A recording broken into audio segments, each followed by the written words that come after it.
But my heart screamed, "No, Lord." I thought I did, but I didn't. I had played it safe. I had coasted on the surface of belief, but I had no depth, no root. And somehow, He knew all that. Yet He didn't reject me. He just stared with sorrow and love. After March and April, the time will shift. Many will not be ready. My name is Jericho Ramirez. I'm a 38-year-old high school teacher from Laguna husband to Aileen, and father to a 7-year-old girl named Sophia, who still believes her stuffed lamb can talk to angels. From the outside, I had a stable life, a good job, a decent home, and a family I loved deeply. I believed in God. I grew up in church. I even kept a Bible app on my phone that I opened now and then when I felt guilty. But if I'm honest, I was more religious in habit than in heart. I told myself I'd get serious with my faith later. Maybe when I was older, maybe when things calmed down, maybe when I felt more spiritual. But later always seemed like a safe place to hide. And then, there was no more later. It was February 25th, 2025, a Thursday evening like any other. Aileen had made chicken adobo. Sophia was laughing as she chased Bubbles across the hallway. I was washing dishes, just like always. Nothing felt different, until everything did. I felt a pressure in my chest.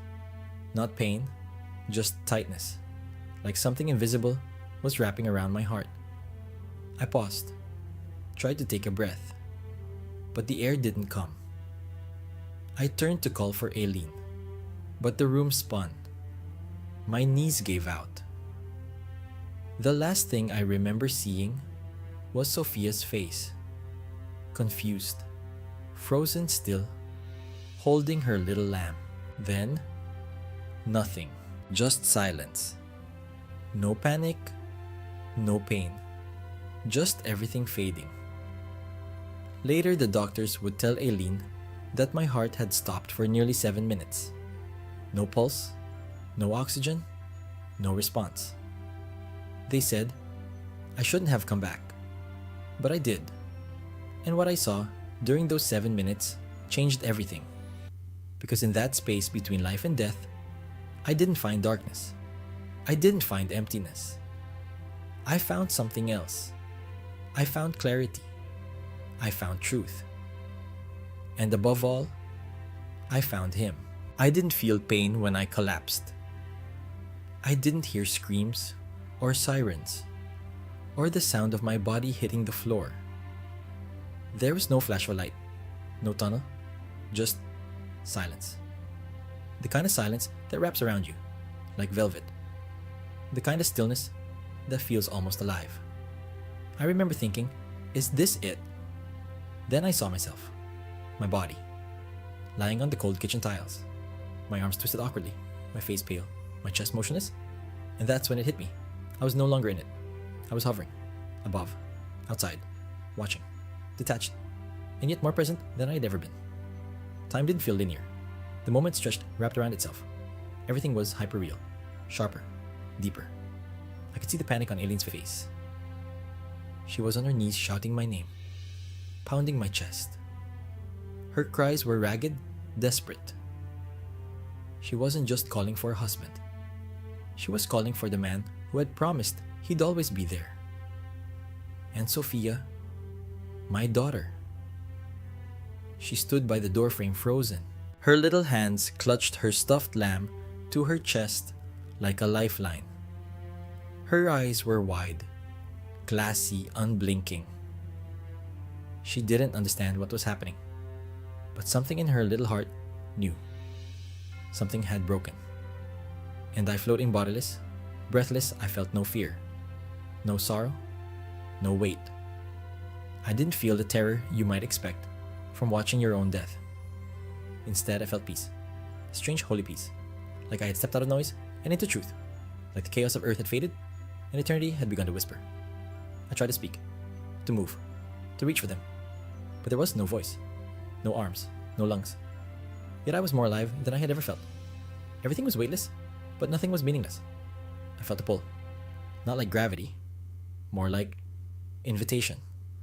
A soft, invisible force, tugging at my being, not away from Earth, but toward something greater.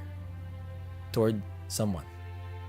The kitchen around me faded, not like a light turning off, but like a veil being lifted. Walls dissolved, floors disappeared. I was moving, but I wasn't walking. I was transitioning, carried by something I couldn't see yet, fully trusted. The world I had known for 38 years began to fade, like morning mist, and a new realm, vast, endless, shimmering, began to unfold before me. I don't have the words to describe it. The air felt alive. The space pulsed with meaning. There was light, but not like sunlight. It had no source, no shadows, yet everything was illuminated. I couldn't tell where the ground ended or the sky began. There was no gravity, but there was glory. And every part of me, mind, spirit, memory, felt wrapped in something sacred. I didn't know where I was, but I knew I didn't want to leave. It wasn't just beautiful, it was right. Like I was finally aligned with something older, deeper, truer. I remember thinking, so this is what it feels like, to belong. I felt drawn further, deeper into the light. There was no fear, no doubt, only awe. And then, in the distance, presence. I couldn't see a figure yet, but I knew. Every part of my soul knew. I wasn't approaching a place. I was approaching a person. Someone I had claimed to believe in. Someone I had prayed to in crisis. Someone I had heard about all my life, but never really surrendered to. And yet, he was calling me anyway. Not with words, with love. A love that moved like light through the very fabric of eternity. And I wasn't afraid. I was being summoned, not by death, but by the one who held life. And I knew nothing could ever be the same again. I didn't see him walk toward me. I didn't hear footsteps. I didn't hear a voice calling my name. But suddenly, he was there. I wasn't surprised.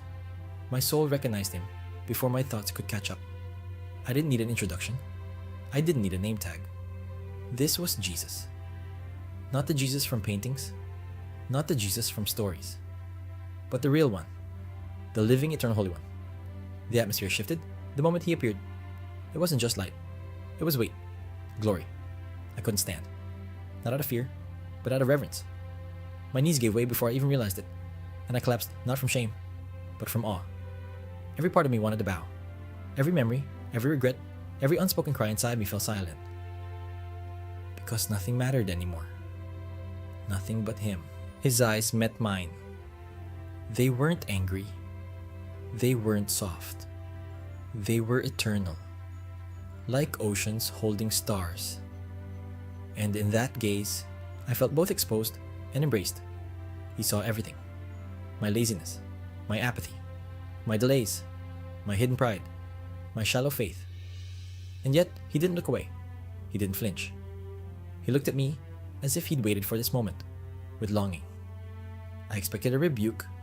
I expected disappointment. But what came next broke me in ways I can't fully explain. He didn't speak aloud. His words came like waves into my spirit. Jericho, do you understand the hour you're living in? I couldn't answer. My mouth stayed closed, but my heart screamed, No, Lord. I thought I did, but I didn't. I had played it safe. I had coasted on the surface of belief, but I had no depth, no root. And somehow, he knew all that. Yet he didn't reject me. He just stared with sorrow and love. After March and April, the time will shift. Many will not be ready. And then everything around us changed. Like the fabric of space pulled back, and I was watching the world from above. I saw the earth flickering, not burning, not exploding, flickering like a candle in the wind, shaky, unstable, vulnerable. I saw cities glowing with artificial light, but completely dark in spirit. I saw churches filled with movement programs, music sermons, but empty of power. I saw people scrolling, laughing, shouting, buying, building, but spiritually asleep. Their bodies moved, but their souls lay motionless. I saw heaven watching them and weeping. Then 2 dates lit up before me, March 25th and April 10th. They didn't flash. They pulsed, like heartbeats in eternity. I didn't understand everything, but I knew they were not ordinary days. They were thresholds, dividing lines, appointed times. I turned back to Jesus. His face was more serious now, like a king preparing to send his army. His words were not loud, but they struck like thunder. My people have grown used to comfort, but what's coming will demand courage. Those who are not rooted in me will stumble when the shaking begins. I felt those words enter me like fire. It was as if every excuse I had ever made, the busyness, the tiredness, the distractions burned up in an instant. I saw them for what they were, delays, and I realized this wasn't a personal revelation. This was a global warning. He didn't give me details about what was coming. I wanted to ask, but before I could, he placed his hand over my chest, and everything stopped. You will remember when you return. Tell them, prepare them. I am coming sooner than they think. But many are not ready, not because they don't believe, but because they don't watch. His hand burned with peace. It didn't hurt. It healed. It awakened something in me I didn't know had gone cold. In that moment, I understood this wasn't about prophecy. It wasn't about fear. It was about mercy. He wasn't warning me to terrify. He was warning me to awaken, and through me, to awaken others. What he showed me next would change everything. Because I knew when I returned, I could never stay silent again. I came back with a gasp, a violent rattling breath that filled my lungs like fire. The lights above me burned my eyes. The beeping of machines pounded in my ears. My chest ached with each beat, borrowed heartbeats it felt like. I wasn't the same. My first sight was Aileen's face, tear-streaked, trembling, hovering over me, like a mother over a newborn. Her lips moved, but I couldn't make out the words. Sophia was behind her, standing in the hallway, still holding that little stuffed lamb, like it was all she had left in the world. Her eyes met mine wide, with a question I couldn't yet answer. Are you still Daddy? And honestly, I wasn't sure. Later in the hospital, I lay in silence while monitors hummed and nurses whispered beyond the curtain. But inside me, nothing was quiet. I had just stood in the presence of Jesus. I had heard his voice. I had seen the world the way heaven sees it. And now I was back in this noisy, distracted, flickering place where no one seemed to know that everything had already changed. My body was back in Laguna, but my spirit was still trembling at the edge of eternity. I tried to explain it, First to Aileen, then to my pastor, then to my sister who hadn't prayed in years. Some listened with tears in their eyes, others smiled politely. One even said, "Wow, that's intense," and then asked me what I thought about the latest movie on Netflix. That's when I realized most people aren't rejecting the warning. They're just too numb to feel it. And that frightened me more than death ever did. Then one night, the vision returned. Clear, unshakable. A man standing at a train station, dressed for a journey. He had his suitcase, his coat, even his ticket in hand. But he kept checking his phone, pacing back and forth. The train arrived. Doors opened wide. But he didn't look up until the last second, just in time to watch the doors close in front of him. He missed it. Not because he didn't believe it was coming, but because he wasn't watching. Many are dressed for my return, but they are not watching. They are distracted, and they will miss what I am sending. That image wrecked me, because I saw myself in him. I had worn the label Christian. I had taught values in my classroom, even quoted scripture in passing. But I hadn't been watching. I hadn't been listening. I hadn't been burning. And yet, Jesus had pulled me back. Not to scare me, but to wake me, to warn others. I knew then I couldn't keep this to myself. It wasn't just a testimony. It was an assignment, a mandate, a message. One I didn't ask for, but one I could no longer deny. The hardest part wasn't telling the story. It was watching the eyes glaze over when I did. Because I realized this wasn't a movie.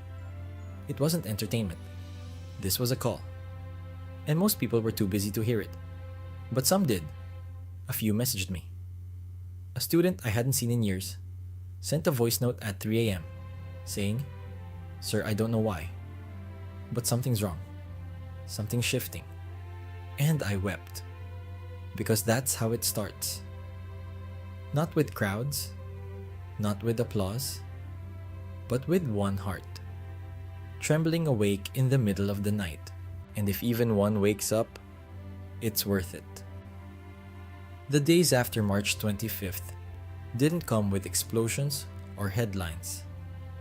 There was no sudden catastrophe, no angel with a trumpet, no sky-splitting judgment. And maybe that's what made it so terrifying. Because what came was quiet, but relentless. A shift that slipped under the radar of those who were busy distracted, entertained. But for those who were watching, it was unmistakable. Something had changed. I woke up on March 27th at exactly 3:12 a.m. No alarm, no sound. Just an overwhelming weight in the room. Couldn't move at first. My body felt heavy, my chest tight. Not in fear, but in awe. I knelt beside the bed, trembling, and whispered, "Speak, Lord, I'm listening." And he came. Not in form, not in thunder, but in presence. Thick, unshakable. The air felt charged, like heaven was pressing into the room. The curtain has opened. What has been hidden will now be exposed. My people must walk in the summit, for deception will increase, and love will grow cold in many. But for those who abide in me, there will be clarity, protection, and provision. Those words sat in my spirit like stone. I didn't fully understand what was coming, but I knew it had begun. In the vision that followed, I saw the train again. But this time it wasn't mocking passengers. It was filled with singing, clapping hands raised in praise. But what they were worshiping wasn't Jesus. It was a projection of Him, a version they had built.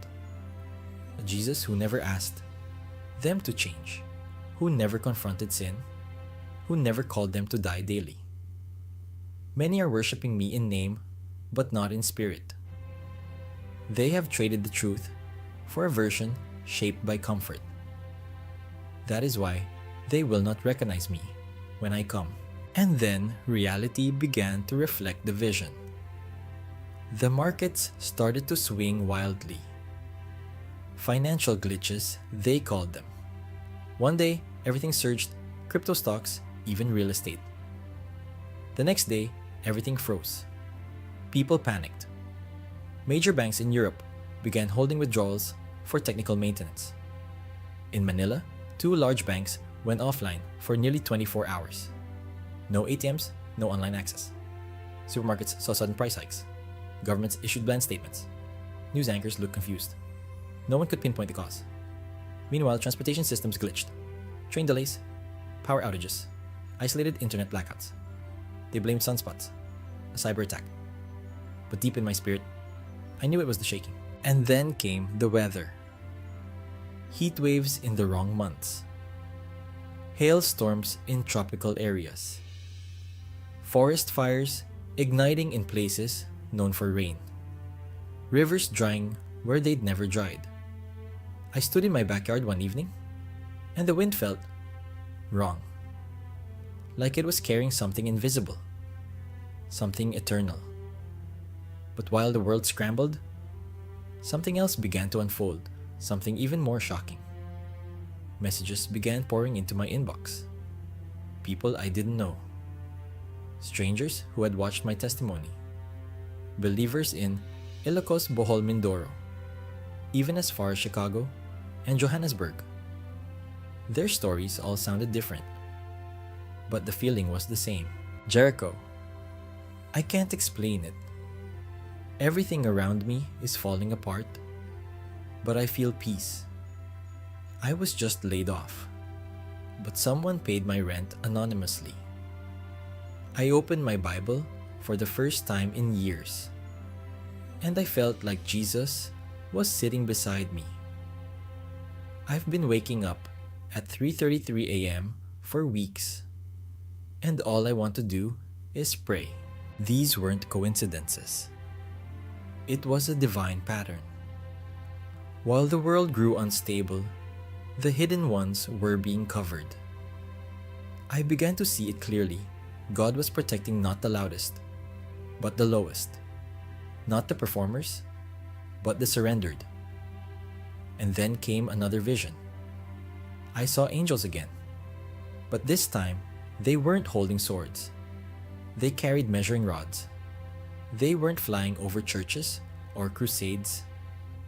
They were stepping into homes, bedrooms, closets. They marked places not with signs, but with weight like a stamp of heaven's approval. I asked, Lord, what are they measuring? And He answered, I am measuring integrity. I am measuring purity. I am marking those who will host my glory. And I knew exactly what He meant. They weren't looking for perfect attendance. They weren't counting sermons or social media reach. They were searching for devotion, hidden devotion. I saw husbands praying quietly with their wives, teenagers deleting apps after conviction, children kneeling in their pajamas, whispering, Jesus, I love you. These were the ones being marked, not the ones with microphones, the ones with oil. Then I heard it again. Tell my people, now is the time to be known in heaven, not on earth. And with those words, I realized we're not waiting for the shaking. It's already here. The storm doesn't always shout. Sometimes it whispers. And only those who are still enough, close enough, surrendered enough, will hear it.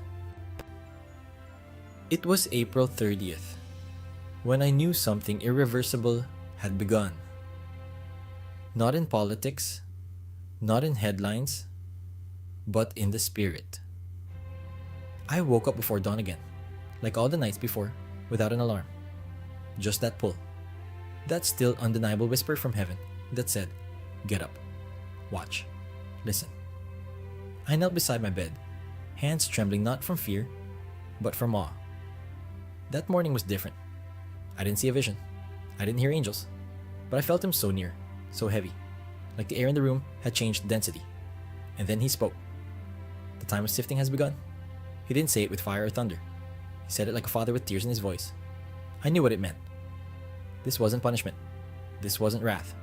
It was separation. The wheat from the chaff. The authentic from the artificial. And then, like a veil was lifted, I began to see the divide everywhere.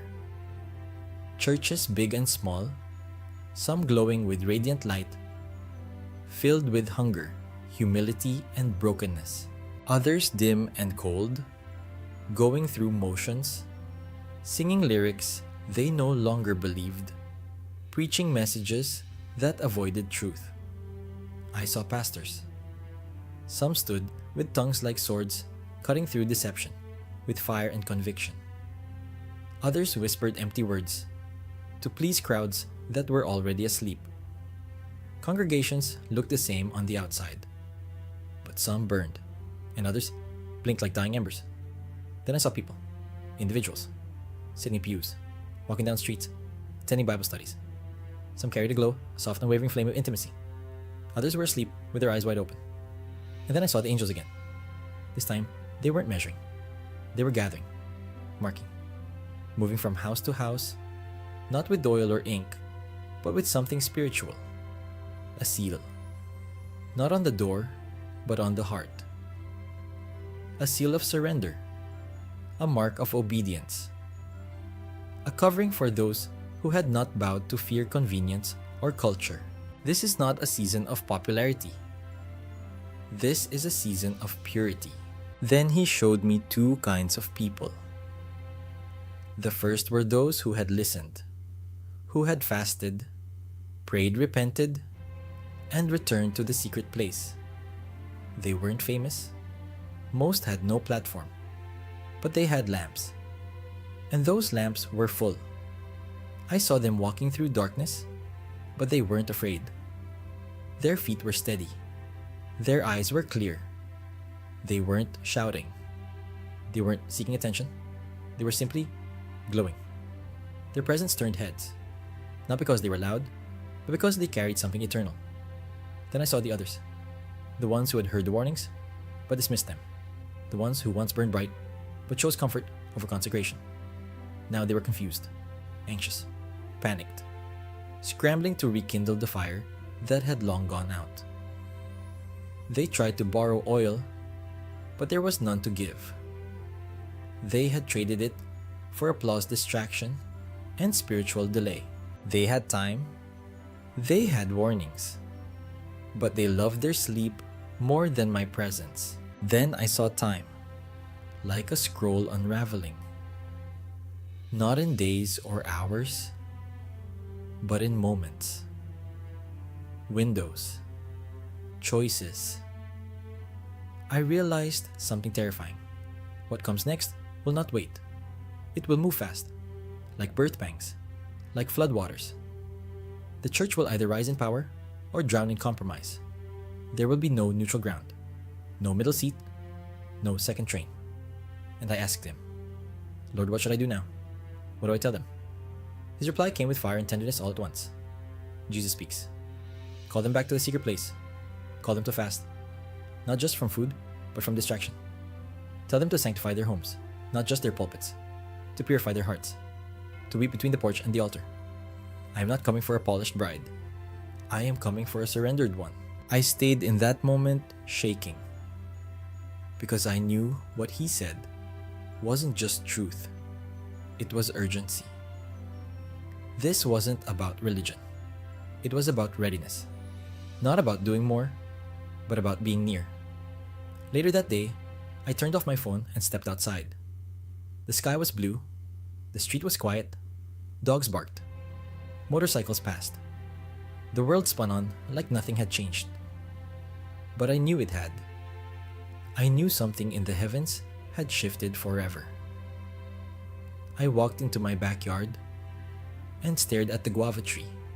the same tree where Sophia liked to climb.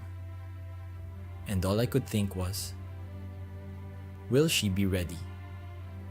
Will we? And now I'm telling you, whoever you are, wherever you're watching from, you are not just a Christian. You are a watchman, a gatekeeper, a vessel. The shaking has already begun, and it will intensify. But so will the awakening. And those who carry oil, those who have prepared in the quiet, will rise when the midnight cry sounds. So don't delay. Don't wait for more signs. Don't wait for a better time. The time is now. The King is coming. And when he does, only those who are ready will rise. Say, it was April 30th, and the air felt different. Not colder, not darker, but weightier. Like something invisible had settled over the world. Quiet, but undeniable. I woke up again around 3 a.m. As I had for weeks, no alarm, no sound. Just that same internal pull. I knelt beside the bed, as I always did. But this time, my body trembled before I even opened my mouth. The presence was already there, wholly vast heavy. I didn't see him, but I knew he was near. And in that moment, I felt it like heaven had drawn a line. Then he spoke, not in anger, but in a voice full of sorrow, like a father mourning over a son walking into traffic. The time of sifting has begun. I didn't need explanation. I saw it in my spirit. Churches splitting down the middle. Not from scandal or doctrine, but from spirit and truth. Some burned brighter than ever. Others flickered and died. I saw believers, once bold, now speechless. Their oil gone, their lamps cold. I saw preachers who had once thundered truth, now muttering safe words to keep the crowds from leaving. I saw congregations clapping, singing, but their eyes were empty. And then I saw the others. Small rooms, hidden homes, families on their knees, teenagers worshiping alone in the dark, grandparents whispering scripture over grandchildren while they slept. And over each of these places, a glow, a mark, an invisible seal, not written on doors, but on hearts. I saw angels again. They moved with purpose, like soldiers on assignment. But there were no weapons, only rods. They weren't measuring buildings, they weren't measuring budgets. They were measuring integrity, devotion, purity. And I heard his voice again. This is not a season of popularity. This is a season of purity. Then he showed me two groups. The first walked in silence, through darkness carrying lamps. Their steps were slow but steady. Their flames never wavered. They didn't shout. They didn't fear. They glowed. And as they passed, others turned to follow. Not because of charisma, but because of presence. Then I saw the second group. The ones who had heard the warning, but dismissed it. The ones who used to burn bright, but had let it fade. I saw them scrambling, crying, begging for oil, but their lamps were dry. They tried to borrow to remember to reignite, but it was too late. Their hearts had been distracted too long. Their passion traded for comfort. Their hunger numbed by noise. They had time. They had warnings. But they loved their sleep more than my presence. Then I saw time unravel, like a scroll not in seconds or minutes, but in moments. Doors opening, then closing, invitations given, then withdrawn. What's coming next will not wait. It will move fast. The church will either rise in power or shrink in compromise. There will be no middle space, no safety zone of lukewarm, no polite neutrality. It will be oil or emptiness, fire or form. I asked him, Lord, what do I do now? What do I tell them? And his voice came with weight. Call them back to the secret place. Call them to fast, not only from food, but from noise, from pride, from distractions. Tell them to sanctify their homes, to purify their hearts, to weep between the porch and the altar. I am not coming for a polished bride. I am coming for a surrendered one. I sat in silence, trembling. Not from fear, but from understanding. This wasn't about being good enough. It wasn't about knowing theology or having perfect church attendance. It was about proximity, intimacy, oil. The world was still spinning. My neighbors were still asleep. The sun would rise like any other day. But everything had changed. Heaven had shifted, and the line had been drawn. I stepped outside into the backyard. The sky was still dark stars scattered above me. A breeze moved gently through the leaves, and it felt like eternity breathing. I looked up at the heavens, at the same sky I had seen my whole life, and I whispered, "I hear you. And now I'm speaking to you, whoever you are, wherever you're watching from. This is not just a story. This is a mirror, a trumpet, a holy interruption. Jesus is coming, not for the loudest, not for the busiest, not for the most followed, but for the burning, for the ones who watched, for the ones who prepared in the dark, while the world mocked the silence.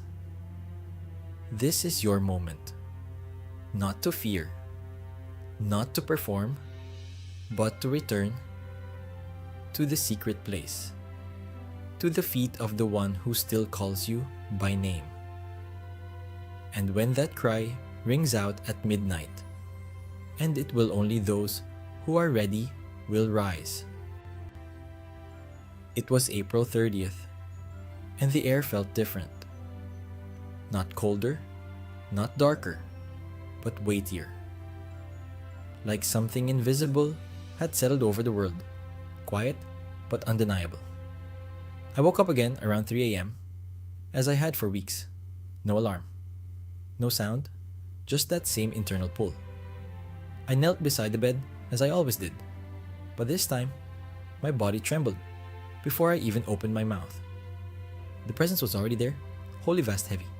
I didn't see him, but I knew he was near, and in that moment, I felt it like heaven had drawn a line.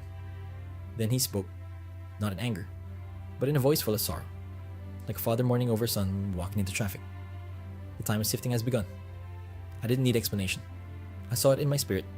Churches splitting down the middle, not from scandal or doctrine, but from spirit and truth.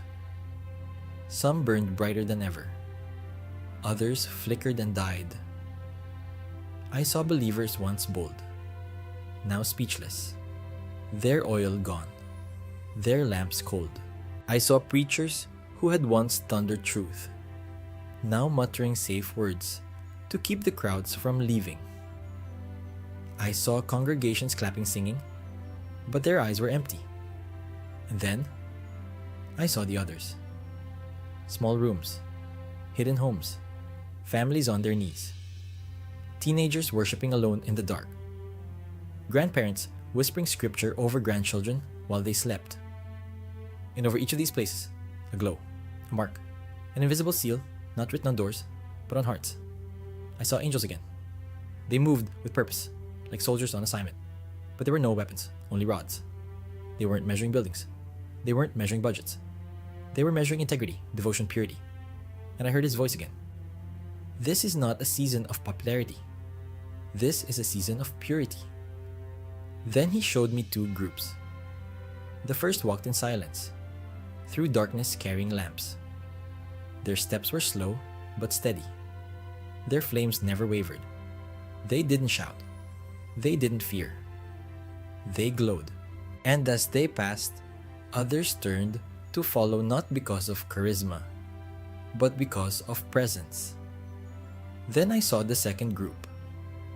The ones who had heard the warning, but dismissed it. The ones who used to burn bright, but had let it fade. I saw them scrambling, crying, begging for oil. But their lamps were dry. They tried to borrow, to remember to reignite, but it was too late. Their hearts had been distracted too long. Their passion traded for comfort, their hunger numbed by noise. They had time. They had warnings. But they loved their sleep more than my presence. Then I saw time unravel like a scroll, not in seconds or minutes, but in moments. Doors opening, then closing. Invitations given, then withdrawn. What's coming next will not wait. It'll move fast. The church will either rise in power or shrinking compromise. There will be no middle space. No safety zone of lukewarm. No polite neutrality. It will be oil or emptiness. Fire or form. I asked him, Lord, what do I do now? What do I tell them? And his voice came with weight. Call them back to the secret place. Call them to fast, not only from food, but from noise, from pride, from distractions. Tell them to sanctify their homes, to purify their hearts, to weep between the porch and the altar. I am not coming for a polished bride. I am coming for a surrendered one. I sat in silence, trembling, not from fear, but from understanding. This wasn't about being good enough. It wasn't about knowing theology or having perfect church attendance. It was about proximity, intimacy, oil. The world was still spinning. My neighbors were still asleep. The sun would rise like any other day. But everything had changed. Heaven had shifted, and the line had been drawn. I stepped outside, into the backyard. The sky was still dark stars scattered above me. A breeze moved gently through the leaves, and it felt like eternity breathing. I looked up at the heavens, at the same sky I had seen my whole life, and I whispered, I hear you. And now I'm speaking to you, whoever you are, wherever you're watching from. This is not just a story. This is a mirror, a trumpet, a holy interruption. Jesus is coming, not for the loudest, not for the busiest, not for the most followed, but for the burning, for the ones who watched, for the ones who prepared in the dark, while the world mocked the silence. This is your moment, not to fear, not to perform, but to return to the secret place, to the feet of the one who still calls you by name. And when that cry rings out at midnight, and it will only those who are ready will rise. My name is Jericho Ramirez. I'm a 38-year-old high school teacher, from Laguna husband to Aileen, and father to a 7-year-old girl named Sophia, who still believes her stuffed lamb can talk to angels. From the outside, I had a stable life, a good job, a decent home, and a family I loved deeply. I believed in God. I grew up in church. I even kept a Bible app on my phone that I opened now and then when I felt guilty. But if I'm honest, I was more religious in habit than in heart. I told myself I'd get serious with my faith later. Maybe when I was older, maybe when things calmed down, maybe when I felt more spiritual. But later always seemed like a safe place to hide. And then, there was no more later. It was February 25th, 2025, a Thursday evening like any other. Aileen had made chicken adobo. Sophia was laughing as she chased bubbles across the hallway. I was washing dishes, just like always. Nothing felt different, until everything did. I felt a pressure in my chest, not pain, just tightness, like something invisible was wrapping around my heart. I paused, tried to take a breath, but the air didn't come. I turned to call for Aileen, but the room spun. My knees gave out. The last thing I remember seeing was Sophia's face, confused, frozen still, holding her little lamb. Then, nothing, just silence.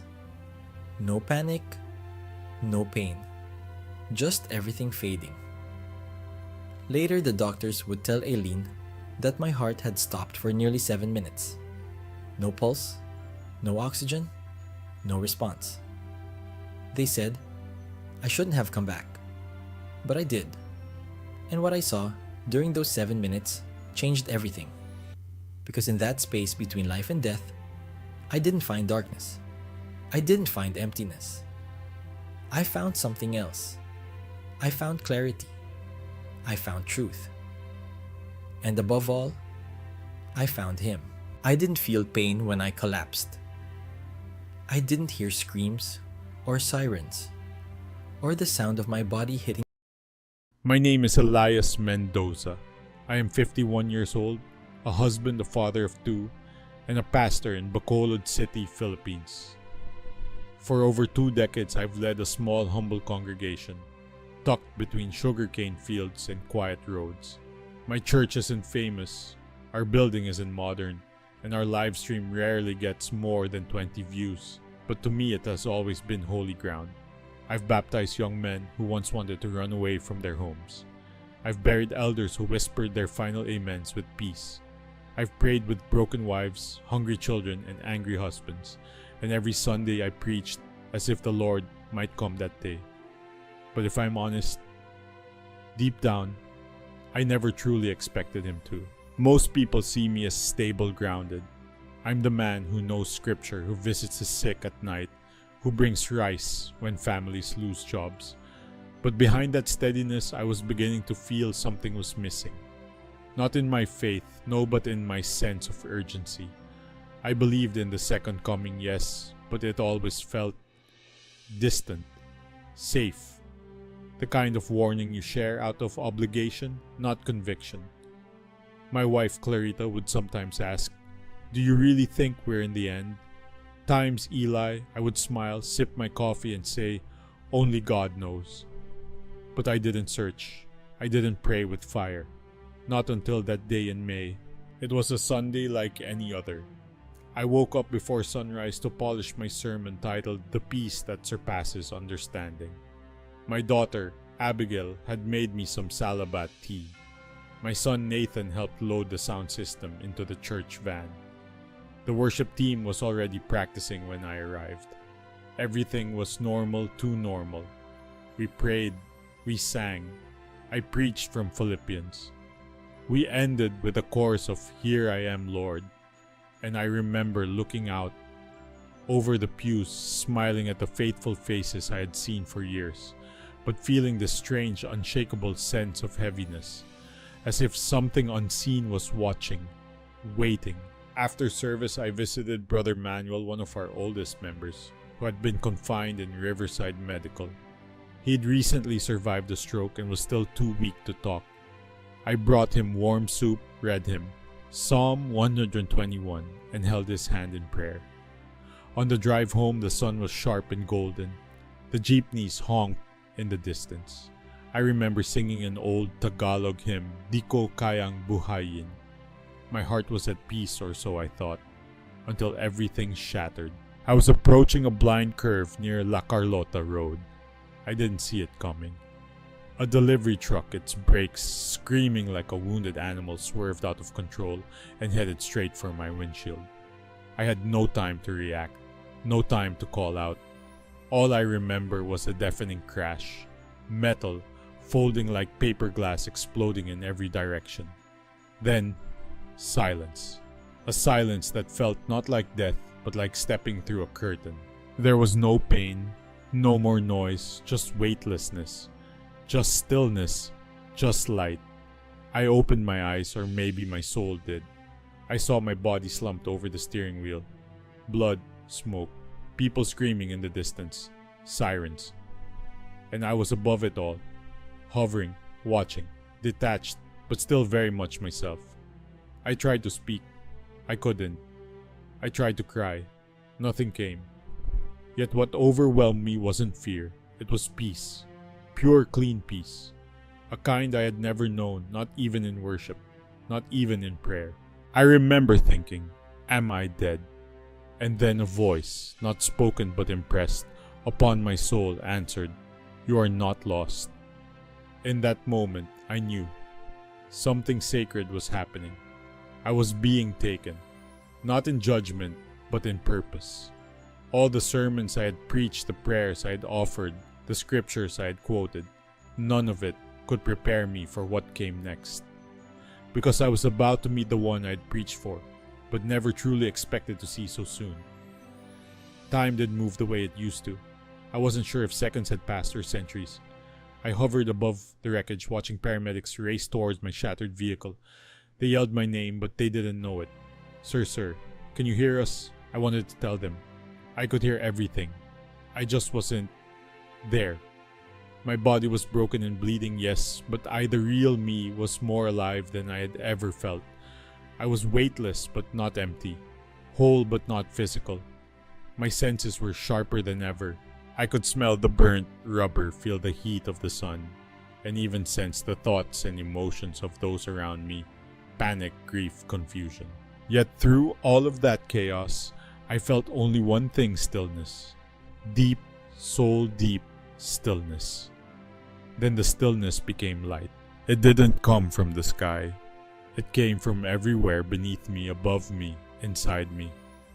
The light was alive. It pulsed, breathed, invited. And I began to move not by walking, but by being drawn. The city, the street, the sirens, they all melted away like mist. In their place, a vast, endless field appeared. It wasn't earthly. It wasn't even heavenly by the way we usually imagine it. There were no golden streets, no pearly gates, just light and presence.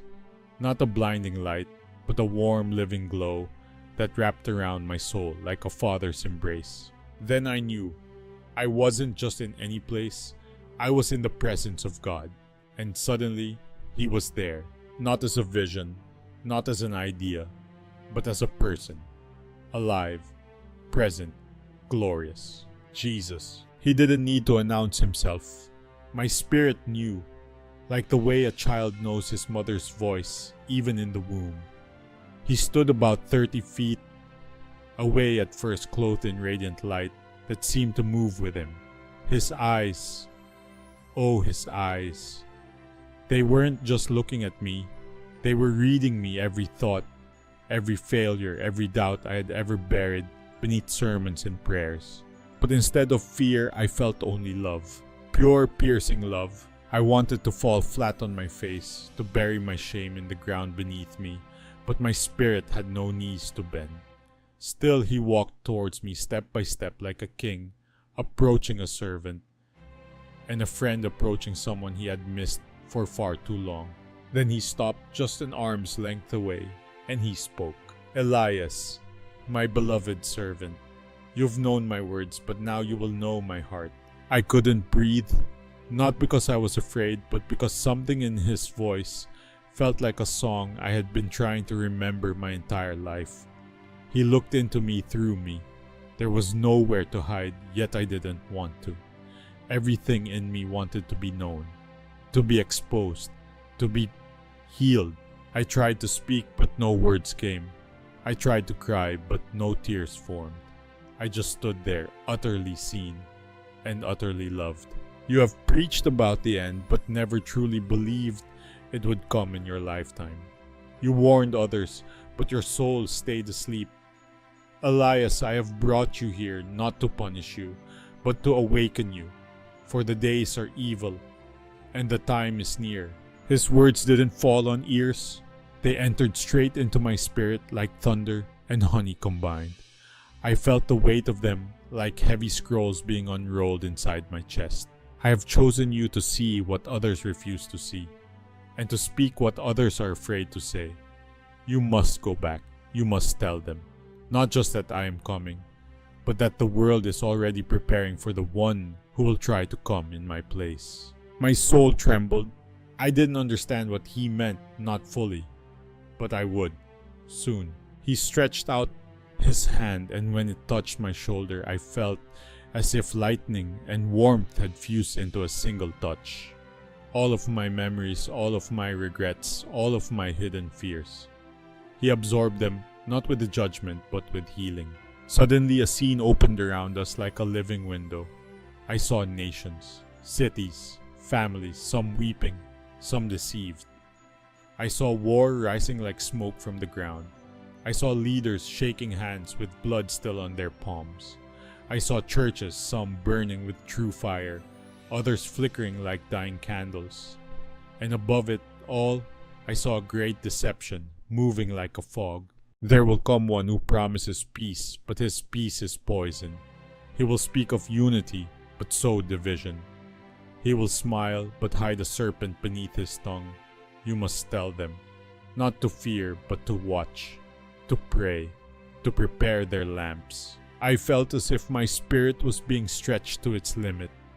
The images, the words, the truth, it was more than I ever expected to bear. But I knew I wasn't allowed to look away. Not now. Not ever again. And as the vision began to dim, Jesus turned back to me. His expression was tender but firm. Elias, the world will mock you. Some will hate you. But others will hear and turn and be saved. You will not walk alone, for I will be with you until the end. And with those words, the field of light began to fade. The warmth began to slip away. I was being pulled back into pain, into brokenness, into time. But I carried something with me now. Not fear, not confusion, but fire and a mission. As the brilliance around me dimmed and his hand slowly withdrew from my shoulder, I felt as though I had just stood in the center of a storm made of light. But there was no destruction, only transformation. And yet, it wasn't over. I didn't return to my body immediately. Instead, the ground beneath us, if it could even be called ground, began to shift. It was as though I stood on the threshold of eternity, and that threshold had just opened. Suddenly, the veil between dimensions parted, not with noise, but with a trembling silence. Jesus extended his hand again, not to comfort, but to lead. Elias, there is more I must show you. For unless my people see what lies ahead, they will not be ready. Come. And with that, we moved not by walking, but by being moved. It was as though my spirit obeyed his voice more swiftly than thought. The first realm we entered was not of punishment, but of sorrow. It was earth, but not as it is. A shadow of what will be. Cities stood in ruin, not from bombs or earthquakes, but from within decay of the spirit. Churches that once sang with joy were now empty, their doors locked, their lights extinguished. Crosses still stood, but the faith behind them had grown cold. I saw people walking with their eyes wide open, but blind to the truth, blind to love. Each soul carried chains. Some were forged from pride, others from comfort, and many from fear disguised as wisdom. And yet they smiled as though everything was fine, while the sky above them darkened with each passing hour. This is what apathy will bring, when my people trade the fire of truth for the warmth of convenience. We moved again. This time the scene burned into me with holy terror. A war unlike any I had imagined, not only of nations and soldiers, but of ideologies and spirits. I saw digital towers crumble, economies implode, alliances fracture. Men in suits spoke of peace but carried knives behind their backs. The air was thick with lies, and truth had become treason. But the most frightening sight was a face. A man rose not from the shadows but from the stage. A man adored, respected. The peacemaker, they called him. He was handsome, articulate, charismatic. His smile healed wounds. His words could end wars. And yet, when I looked into his eyes, I saw a void, a hollow core where no love existed, only calculation. And beyond him stood another, cloaked in darkness, watching, waiting. He is the forerunner, the mouthpiece, the shadow of the one to come. The world will fall at his feet and call it salvation. Tears filled my eyes, not just from fear, but from ache. Ache for the many who would follow this path, thinking it was light. And I asked, trembling, Lord, will anyone see through him? Those who know my voice will not follow a stranger. They will suffer. They will be hated. But they will endure. We ascended again, this time to a place radiant with fire. But it was not hellfire. It was holy fire. I saw small gatherings scattered across the globe. Hidden rooms, forest clearings, basement churches. Elderly couples holding hands. Children singing in candlelight. Their prayers rose like incense. Their faith burned like coals untouched by the storm. These are my remnant. The ones who do not bow. Their light pierces the dark. For every lie that spreads, I raise a voice of truth. Then I saw angels, not the gentle kind on Christmas cards. These were warriors, armored, glorious. They stood beside the remnant swords drawn not of metal, but of light and truth. And as the world below bent under chaos, these messengers fought battles unseen, keeping evil at bay where prayers rose like fire. I was weeping now, overwhelmed, exhausted, but still we weren't done. The final vision came like a trumpet blast, loud, clear, and final. A great clock suspended in the heavens, not mechanical, living. Its hands were not ticking, they were trembling, 1 second away from midnight. And etched into its face were these words: "The time is near." Elias, tell them, the time of comfort is passing. The time of clarity has come. Watch, pray, awaken, for the days ahead will not wait. I turned towards him, wanting to ask more, but I couldn't. My soul was stretched thin, like a harp string pulled to its final note. I fell to my knees, if a spirit could kneel, and whispered the only words that remained. Use me. Jesus didn't smile. He burned. And in that burning I felt the holiness of 1,000 suns, and the gentleness of a whisper through leaves. You will return, but you will not be the same. And in that instant, the light around us began to collapse, not violently, but like a curtain being drawn. The visions faded. The angels disappeared, and his presence began to move behind the veil again. But not before I felt him place one final touch on my chest, where my heart used to beat. And then, like a stone dropped in a still lake, I fell. Down, down, back through layers of light, memory, and flesh. Back to the place of pain. Back to earth. I returned with a gasp. The pain was sudden, like crashing back into a prison of flesh. My lungs screamed. My ribs felt like fire. My eyes fluttered open, only to be met with chaos. Sirens wailed. Figures moved quickly above me. Paramedics' voices urgent and trembling. Someone shouted, "He's back! He's breathing!" I couldn't speak. I couldn't move. But I was aware, and within me was silence. Not the absence of sound, but the presence of something deeper, like the echo of eternity still ringing in my chest. I tried to reach for it, but my body wouldn't respond. I was back, but I didn't belong. Not anymore. I was placed into the ambulance, oxygen masks secured over my face, and as we sped toward the hospital, I looked out through the glass panels above me, the same sky, but now it felt like a veil. A thin curtain behind which I had just stood. A world that still looked normal but wasn't. Not after what I'd seen. At the hospital, doctors surrounded me. Needles, machines, cold hands. I heard whispers. Massive collision. How is he still alive? I wanted to tell them why. I wanted to tell them who had touched me. But my tongue felt bound. Not by injury, but by the weight of what I had to carry. That night, alone in the sterile white room, with the steady beeping of a heart monitor beside me, I finally had time to feel. My body ached. My mind raced. But my soul was burning. The Lord had spoken, and now I had to decide what to do with what I'd been shown. I looked down at my hands, shaking hands scarred from the crash, and I wondered, would anyone believe me? Would I believe myself if I hadn't lived it? My wife Anna came the next morning. Her eyes were swollen, her steps cautious. But the moment our eyes met, she knew. Something had changed. Something in me no longer belonged fully to this world. "Elle," she whispered, "what happened to you?" I looked at her. This woman who had shared every season of my life, and I broke. Tears spilled from my eyes and I whispered hoarsely, "I saw him." She sat beside me, her hand trembling as it found mine.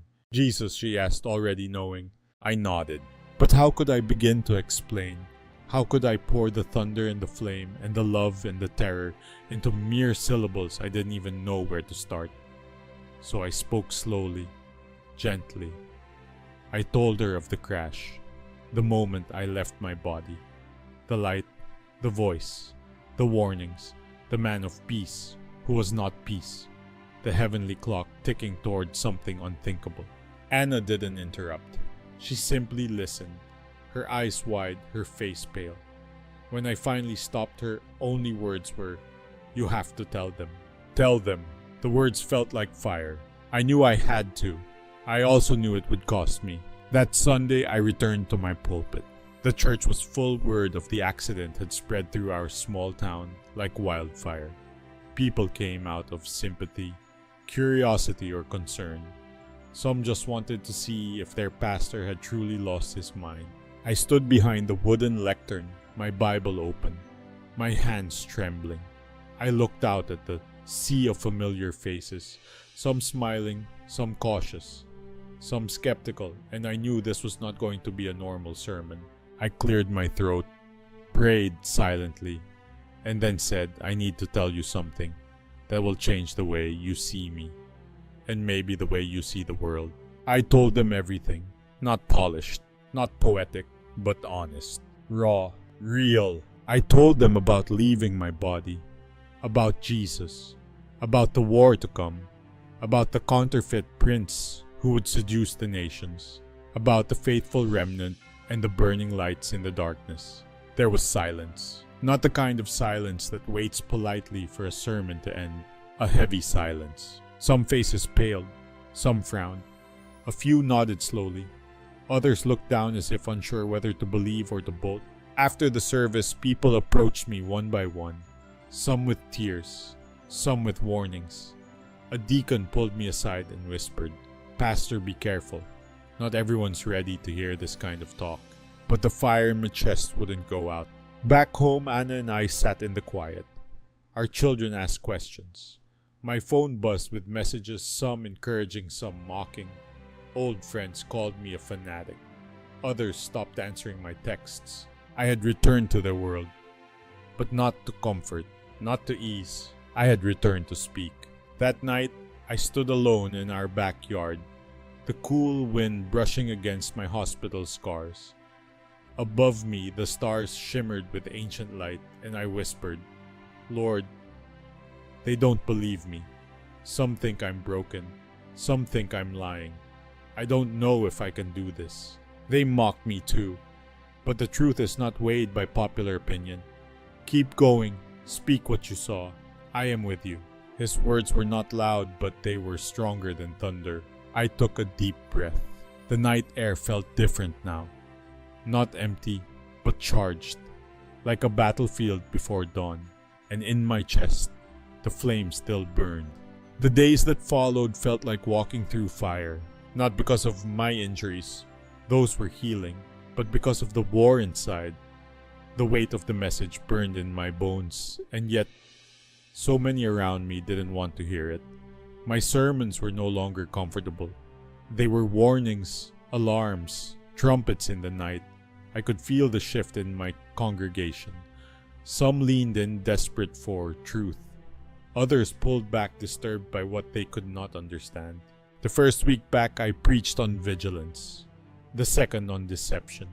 By the third Sunday, a man I had known for 20 years stood up and walked out in the middle of the message. Others followed. That night I wept, not because I was angry, but because I understood. What I'd seen was terrifying. What I was saying sounded impossible, and yet it was real.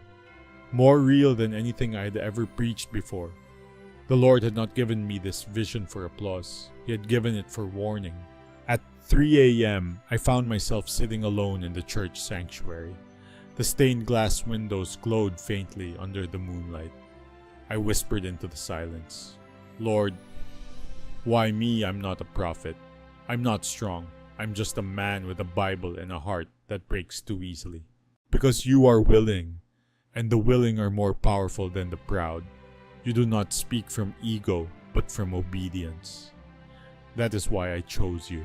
His voice filled the room, not in sound, but in presence. And with it came strength. Not the strength of muscle or might, but the strength of knowing that I was not alone. The next day, I recorded my testimony. A young man from the church, Daniel, helped me set up the camera. "Pastor," he said, "whatever happens, I believe you. and I'll help however I can. We uploaded the video online. Within hours it began to spread.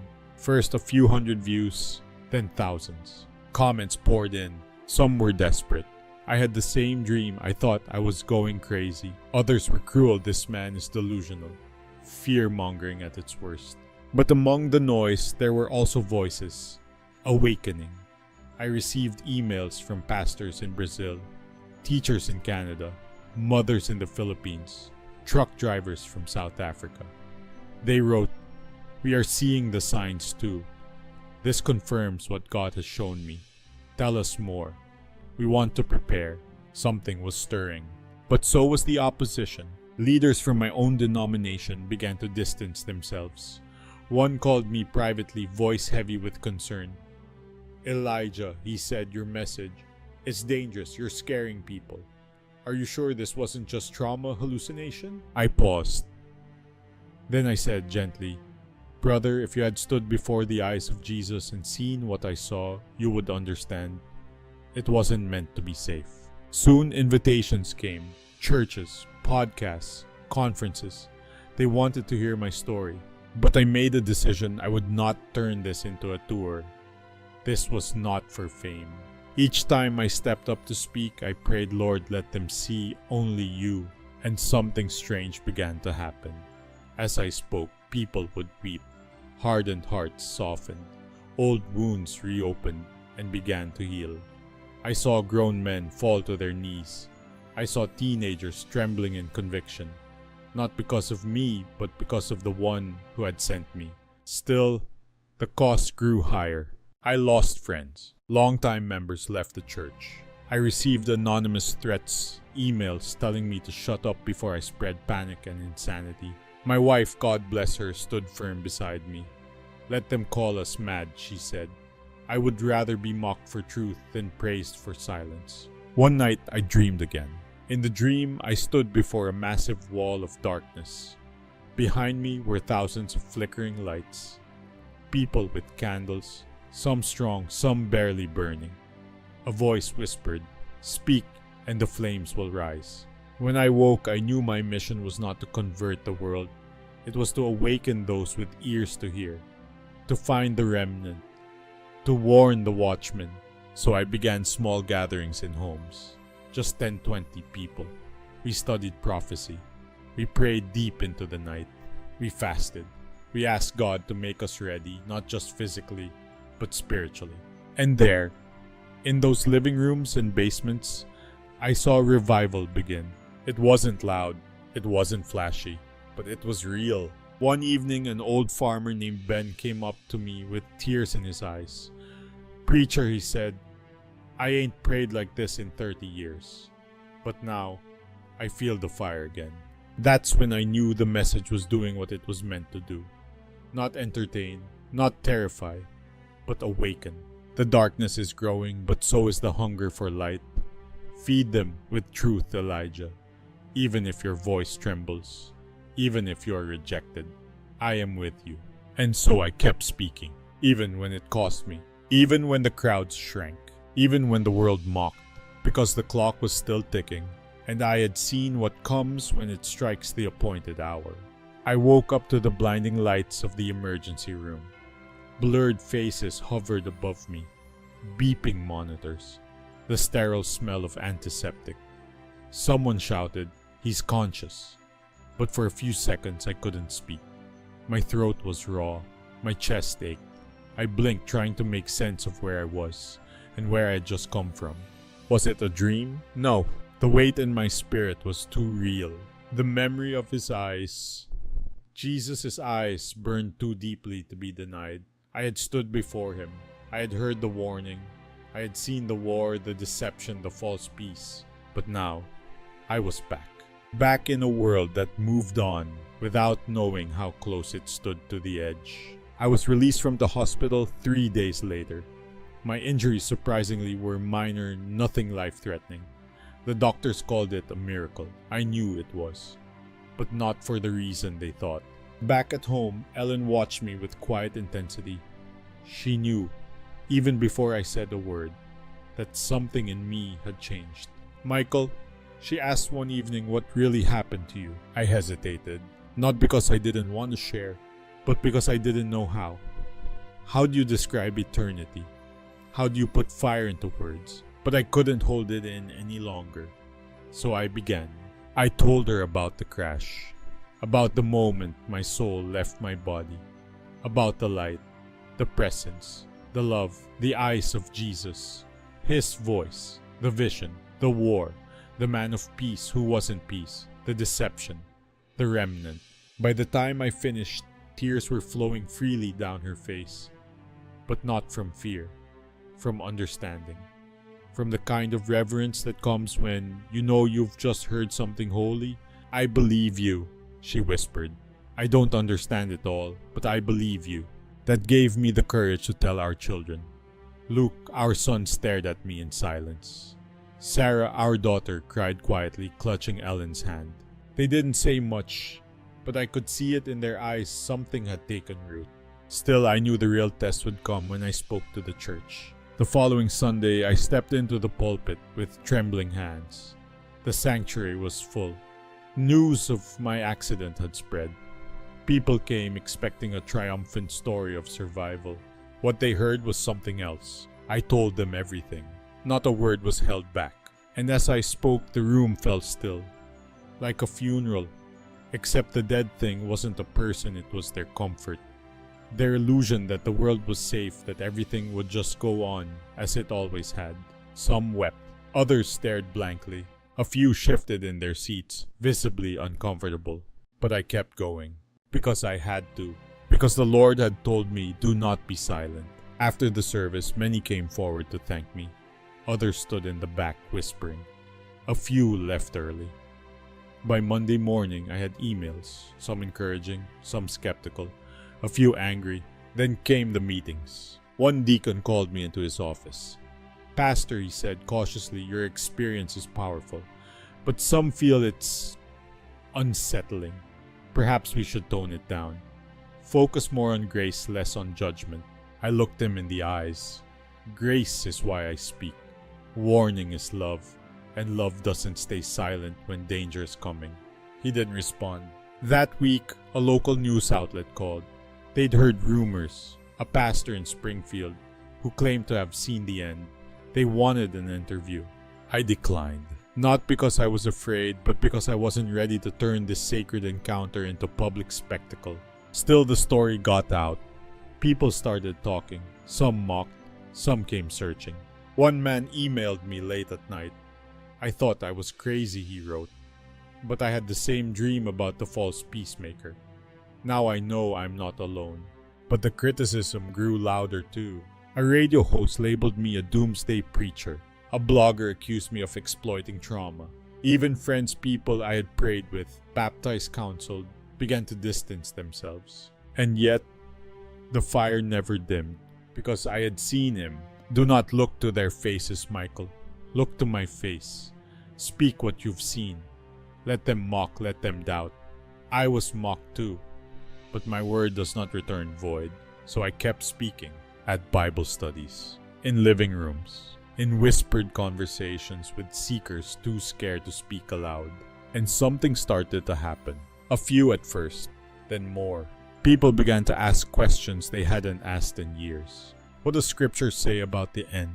What does it mean to discern spirits? How do we prepare our children for deception? They weren't panicking. They were awakening. And that was enough. Even if others laughed, even if I lost status, even if my name became a punchline. Because I wasn't trying to build a ministry. I was trying to warn a people. It didn't take long before the ripples reached beyond Springfield. The video of my Sunday sermon, recorded quietly by one of our youth leaders, had been posted online without my knowing. At first, only a few hundred watched, then thousands, then tens of thousands. Within 2 weeks, it had gone viral. Some called me a prophet. Others called me a lunatic. But everywhere, it sparked a question. What if he's right? Emails poured in from pastors, from atheists, from people in cities I had never heard of. Your vision matches a dream I had in 2019. I've seen that false peacemaker in a vision too. My grandmother told me something like this before she passed. People weren't just curious, they were convicted. But with the awakening came the backlash. Some churches released public statements distancing themselves from me. Others warned their congregants not to be led astray by emotional stories. A few accused me of spiritual manipulation, claiming I had weaponized fear. It hurt, but the pain was different now. Not the pain of rejection, but the burden of seeing people asleep while the storm gathers overhead. Even in Springfield, the air felt different. I would walk into a grocery store and feel the stares. Whispers followed me in coffee shops. Parents pulled their children closer as if the warning I carried might somehow infect them. And yet, in the quiet corners of this town, light was breaking through. I began to notice little things. A small group of high schoolers meeting after class to pray. A retired couple opening their home for nightly Bible study. A single mom, one I'd never met, dropping a note at my office that simply read, "Thank you for waking us up." One night, as I stood on my back porch under the stars, Ellen came up beside me. Her voice was steady but soft. "Michael, do you realize what's happening?" I looked at her. "You didn't just survive a crash," she said. "You crashed the silence. People are listening again. People are watching the skies." That night I wept, not from sorrow, but from hope. Because despite all the noise, despite the scorn, I was seeing with my own eyes the beginning of what Jesus had shown me. The faithful remnant was rising. They will gather not in stadiums, but in hidden places. Not with banners, but with broken hearts. They will not wear crowns, but carry crosses, and I will dwell among them. One of the most unexpected letters came from Manila. A young pastor wrote saying that his congregation had fallen into apathy, drained by pandemic scandal and politics. But after watching my testimony, something changed. They had begun meeting daily for prayer. His final line struck me like thunder. We no longer wait for revival to come. We are the revival. And still, the opposition came. A Christian influencer accused me of fear-mongering dressed in spiritual clothes. A seminary professor dismissed me as yet another emotionally unstable pastor with post-traumatic visions. Even my own denomination requested a formal review of my teachings. But the fire wouldn't leave, because I knew what I had seen. I knew who had spoken, and I knew what was coming. The false peace, the man of charisma, the slow erosion of discernment in exchange for comfort, the new unity built on sand. So I kept writing, kept preaching, kept warning. But more than that, I began building.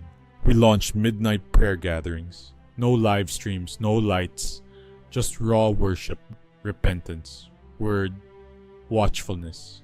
And people came, farmers, lawyers. They came because they were hungry for truth that pierces the fog, hungry to feel something real again, hungry to see beyond headlines, beyond politics, beyond the performance of Sunday religion. And in that hunger, they found each other, in basements, in barns, in forgotten chapels. The church began to breathe again, not as a brand or a building, but as a body. Michael, you are not alone. You are one voice, but I have lit thousands. My sheep know my voice, and they will come. One Friday evening, I sat down in my study and began drawing a map, not of cities, but of souls. Every letter, every testimony, every church reignited, every youth group revived. I drew them all out. The page began to glow with life. And that's when I realized the message hadn't ended with me. It had spread, not by my strength, but by his whisper, by his fire, by his mercy. The vision wasn't just a warning, it was a commission. If you've stayed with me through this entire journey, thank you. Not just for listening, but for opening your heart to what heaven is trying to say in these days of confusion. This wasn't just my story.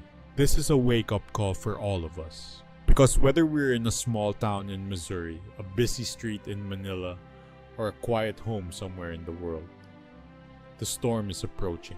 The days are evil, but the faithful will shine like stars in the night.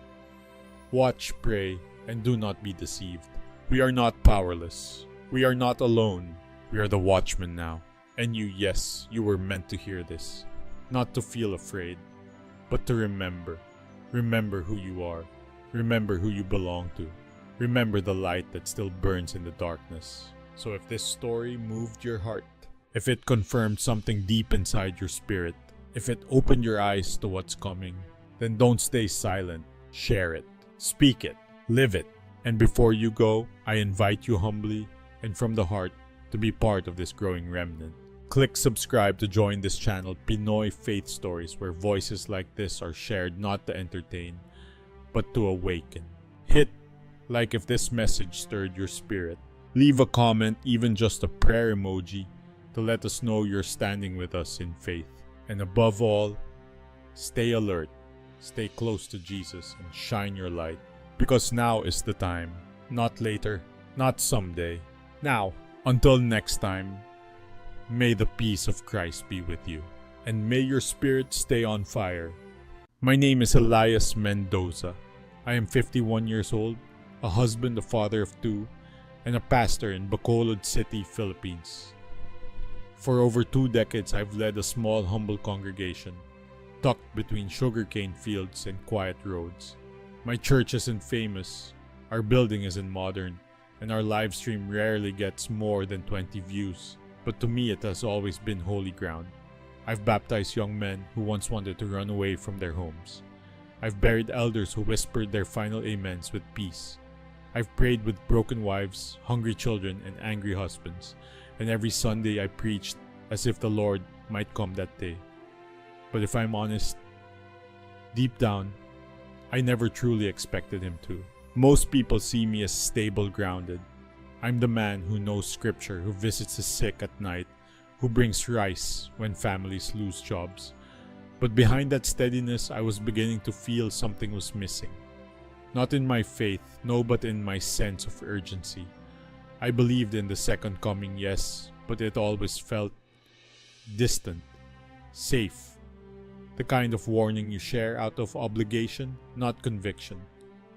My wife Clarita would sometimes ask, "Do you really think we're in the end?" Times, Eli, I would smile, sip my coffee and say, "Only God knows." But I didn't search. I didn't pray with fire. My name is Miguel Alonzo. I'm 42 years old, a former war journalist. My name is Miguel Alonzo.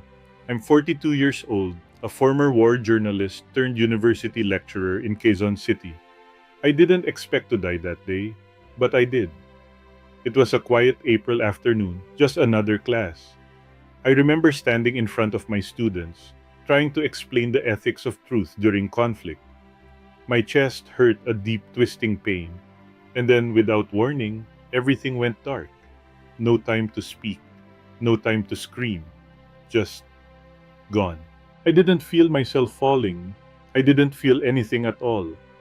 There was no more weight, no heartbeat, no breath, just a strange awareness that I was still me. I saw my own body lying on the ground. I saw students panic. Some cried. One of them screamed my name, but it was like watching a movie with the sound turned off. I couldn't touch anything, couldn't move. I wasn't part of the world anymore. Then I saw it. A light. It was small at first, like a distant star in the middle of endless darkness. But it wasn't cold. It was alive, warm, gentle.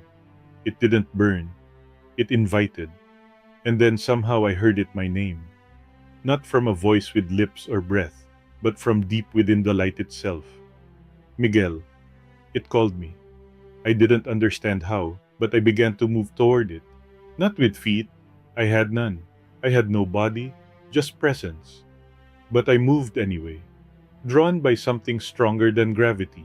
As I got closer, the light grew brighter, warmer. And then, he was there. Jesus. I don't have better words. He wasn't an idea or an icon or a Sunday school story.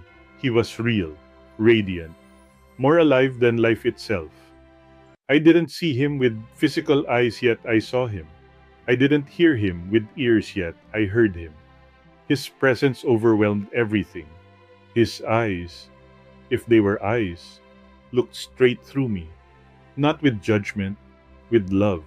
A love so pure, so complete, that I felt everything false inside me start to dissolve. And then he spoke. Miguel, you don't belong to this world anymore, but you are not finished. There are things you must see, and truths you must carry back. His voice was soft, but it thundered in my soul. It wasn't angry, it was full of purpose. I didn't question him. I didn't plead. I simply listened. Because when Jesus speaks, you don't argue, you follow. And in that moment, I knew I wasn't dead. I was being awakened, not to a dream, but to the realest truth I had ever known. As soon as Jesus spoke those words, the light around me began to shift. I felt myself being lifted not through space, but through something deeper, through layers of meaning of reality. In an instant, I was no longer just standing in his presence, I was watching from a high place. And what I saw next, it shook me in ways I can't explain. It was Earth, but not the bright blue sphere we see in documentaries or from satellite images. This was darker, not in color but in spirit. I saw cities, New York, Manila, Tokyo, Johannesburg, each one pulsing with a strange, sinister energy. And then I saw them, the threads, like black veins running through everything. Streets, buildings, homes, even churches. They moved like something alive weaving through governments, media stations, universities, even pulpits. And everywhere they touched, there was deception. News anchors smiled as they delivered polished lies. Headlines twisted the truth until it no longer resembled anything real. Influencers preached self-worship disguised as empowerment.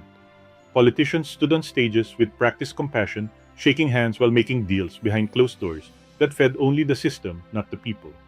But the worst part, the part that made my soul ache, was the church. Some churches looked alive, packed seats, lights flashing, hands raised high. But Jesus showed me what was hidden beneath. Many were hollow. They preached comfort over conviction, success over surrender.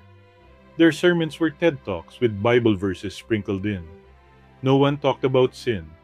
No one talked about the cross. There was no call to repentance, only to relevance. And people loved it. I saw pastors building empires while their congregations starved. Starved not just physically, but spiritually.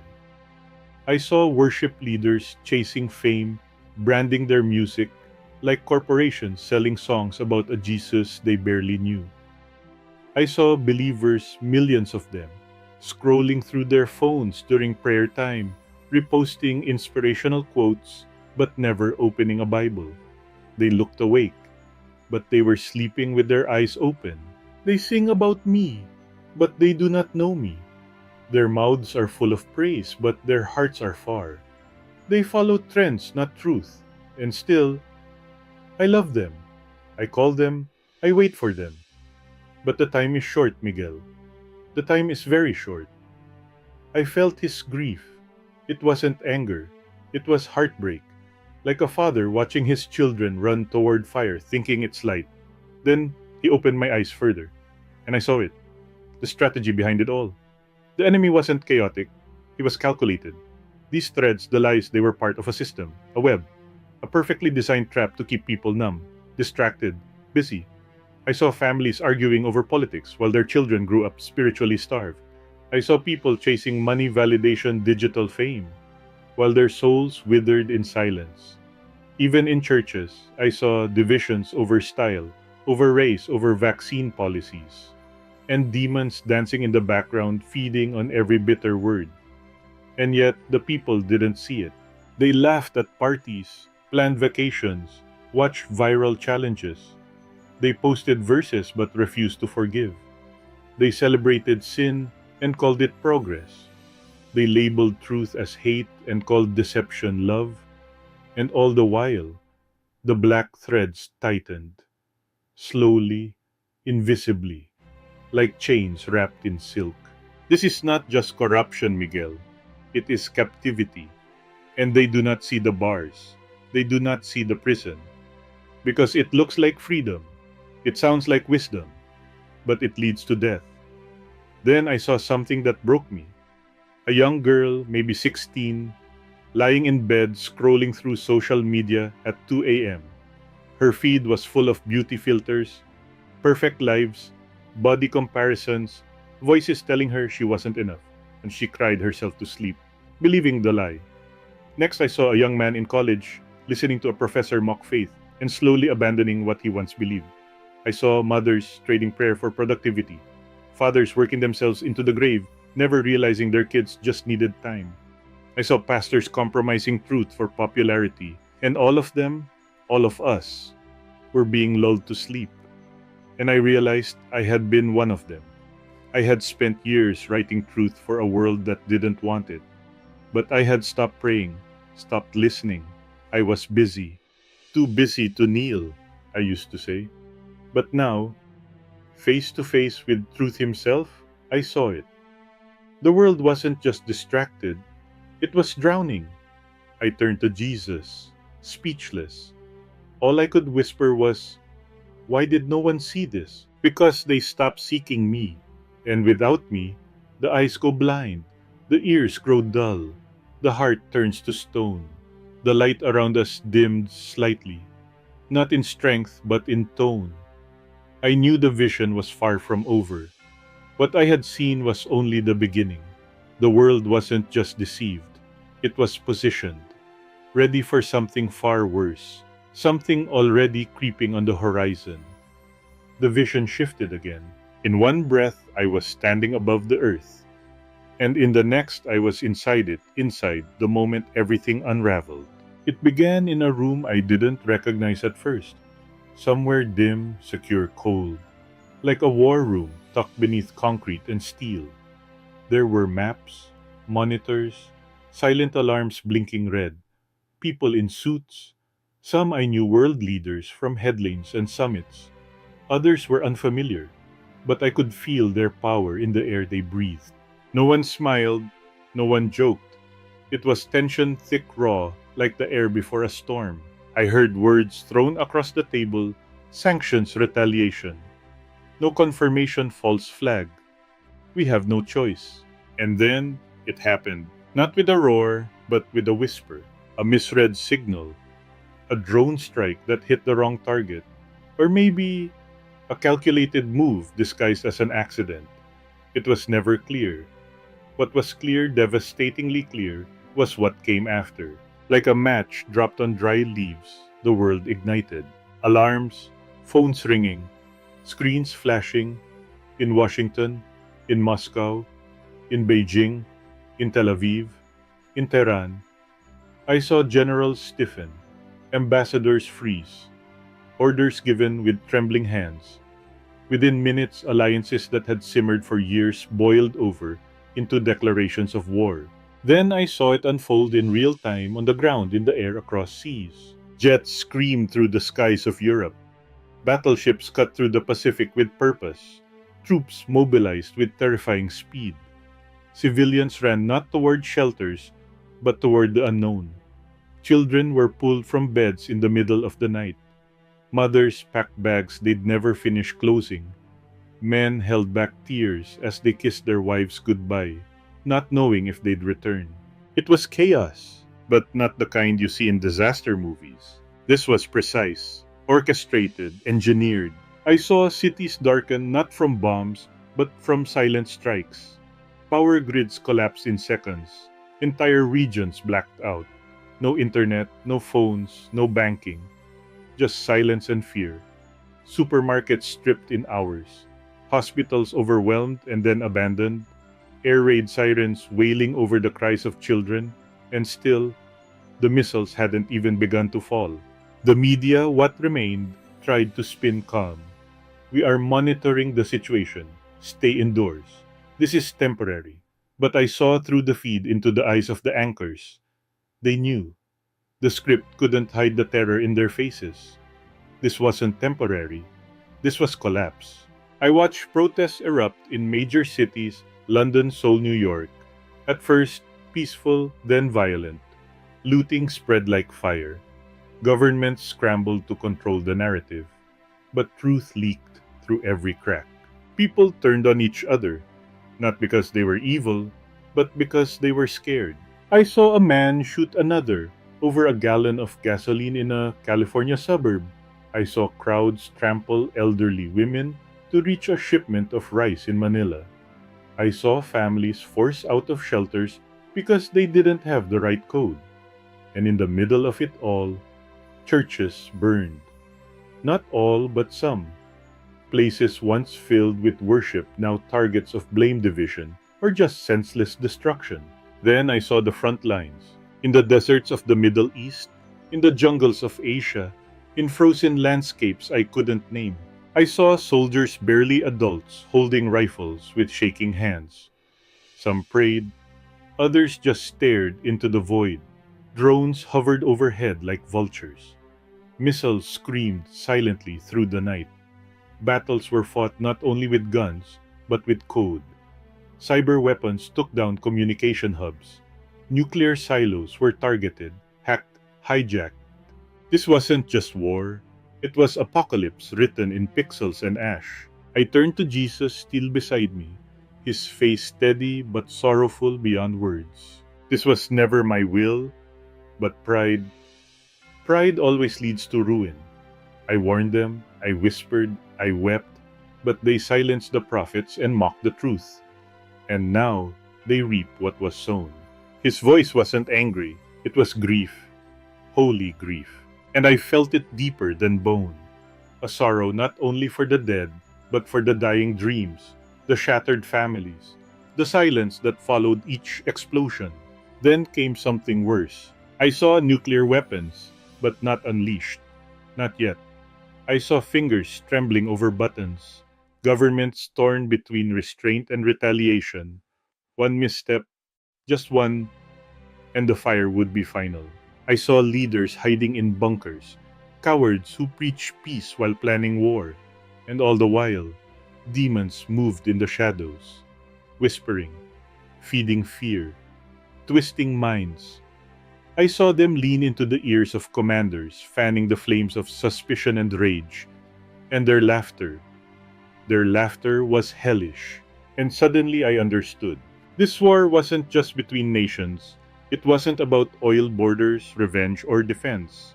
It was about souls. It was about setting the stage, setting the world on its knees, bruised, broken, begging for someone, anyone, to bring order.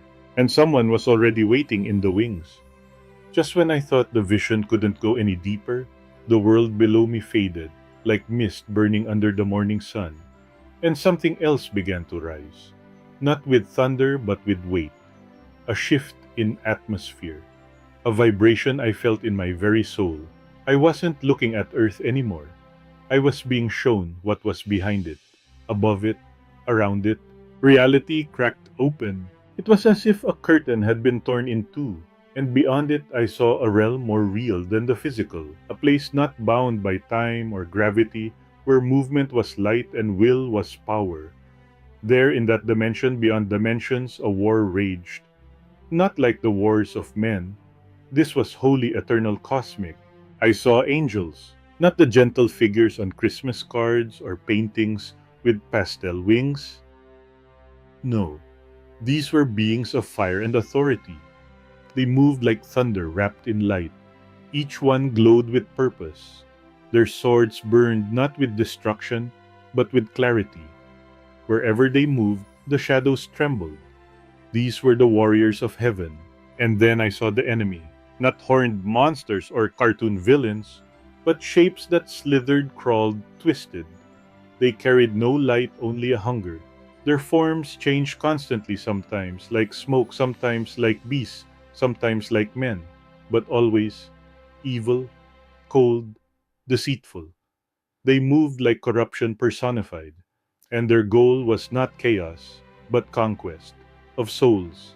They clashed, not randomly, but with terrifying precision. The angels defended what looked like unseen boundaries over homes, over cities, over individual people. The demons pressed in hissing with rage, trying to breach those spiritual lines. And somehow I knew this battle wasn't happening somewhere far away.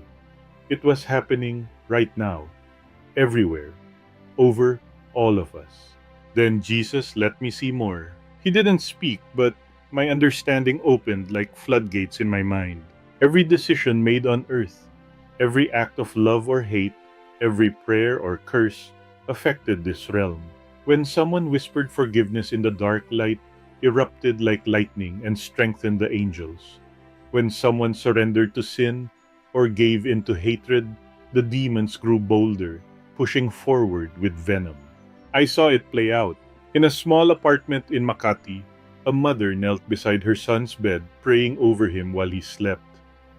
Her voice was soft, weary, but full of faith. In the spirit realm, her prayer became a blazing wind. An angel nearby lifted its sword with renewed power, driving back a demon that had lurked at her window. In contrast, I saw a man alone in a dark office, watching things on his screen he thought no one would see. With each click, a door opened wider. A demon crawled closer, not with force but with permission. And I understood. This war wasn't just influenced by us, it was activated by us. I had always believed in free will, but I had never seen how weighty it really was. Every time a child chose kindness, every time a believer chose to pray instead of panic, every time someone said, "Jesus, help me through tears," something shifted in the heavens. You matter more than you know. Your choices echo through eternity. The unseen realm is not distant. It is shaped by your obedience, your worship, your faith. Suddenly, I was taken to a battlefield unlike anything before. It was above a city, maybe Cebu, maybe Chicago, I couldn't tell. There were angels surrounding a cluster of homes. Their wings were wide, their swords drawn. Demons tried to invade, twisting through the smoke of sin and distraction. And there in one of those homes was a teenager on his knees, crying, praying, alone. He had no idea his prayer was fueling a war, but in the spirit it was like a cannon blast. Light shot from his room like a flare. The angels surged forward. The darkness recoiled. Then I saw churches. Some glowed with light, small, simple places where people worshipped in sincerity. Their praises were like incense that strengthened the angels. But others looked beautiful on the outside. Massive auditoriums, LED screens, stage lights. But spiritually, they were dim. Their songs echoed but carried no weight. Their messages were watered down, carefully crafted, not to offend. And in the spiritual realm, no angel stood guard. No glory rested there. Instead, I saw demons sitting quietly in pews, smiling, undisturbed. My presence does not follow performance. I go where I am welcomed, not where I am marketed. I was breathless, overwhelmed. I thought I had understood prayer, worship, holiness. But now I saw they weren't rituals, they were weapons. Real ones. And the war wasn't waiting. It was raging around families, schools, churches, nations. And yet, hope. Yes, in the middle of the fury, I saw hope. Bright as lightning, fierce as fire. People, ordinary people who stood firm, who praised in pain, who forgave what the world said was unforgivable, who held on to Jesus even when the world mocked them. And with each act, the angels grew stronger. This war has already been won, but the battle for hearts continues. I am raising up warriors not with guns, but with prayer. Not with power, but with purity. Not with rage, but with righteousness. I wanted to stay there, to fight beside them. But Jesus had more to show me. Much more. The spiritual battle was only one layer. What was coming next would change everything. The war had brought the world to its knees. Nations burned, cities fell, economies collapsed. There were no more superpowers, only shattered governments grasping for control. Hope was in short supply. And into that silence came a voice. Calm, confident, clear. It didn't shout. It didn't beg. It offered exactly what the world had been craving: order. At first, he was just a man behind a microphone. Charismatic, intelligent, fluent in every major language. He stood before ruins and promised not revenge, but rebuilding, not power, but peace. And the world listened. I watched his face appear on every screen phones in refugee camps, makeshift TVs, in broken down malls, even church projectors. His name became a chant, his image a banner. People called him the miracle man, the solution, the one we've been waiting for. Even skeptics gave in, tired of fear, hungry for something, anything that looked like stability. I saw world leaders, those who remained, gather around him, not as rivals but as followers. They signed treaties under his direction. Borders reopened, markets stirred, humanitarian aid flowed like never before. He spoke of unity, of global citizenship, of moving past outdated religion and tribal wars. And people loved him for it. But I felt it before I saw it. There was something beneath his words, a coldness behind the charm. His peace came with a price, but no one saw it yet. This is the deception I warned you about. Not every light is from heaven. Not every voice of peace carries truth. He will not come as a monster. He will come as a savior, wearing the language of hope, but holding the chains of bondage. I saw the signs. He didn't demand worship at first. He didn't call himself God yet. He offered technology, a new way forward, a system that would prevent war, eliminate poverty, and track every resource. It was presented as innovation, salvation through data.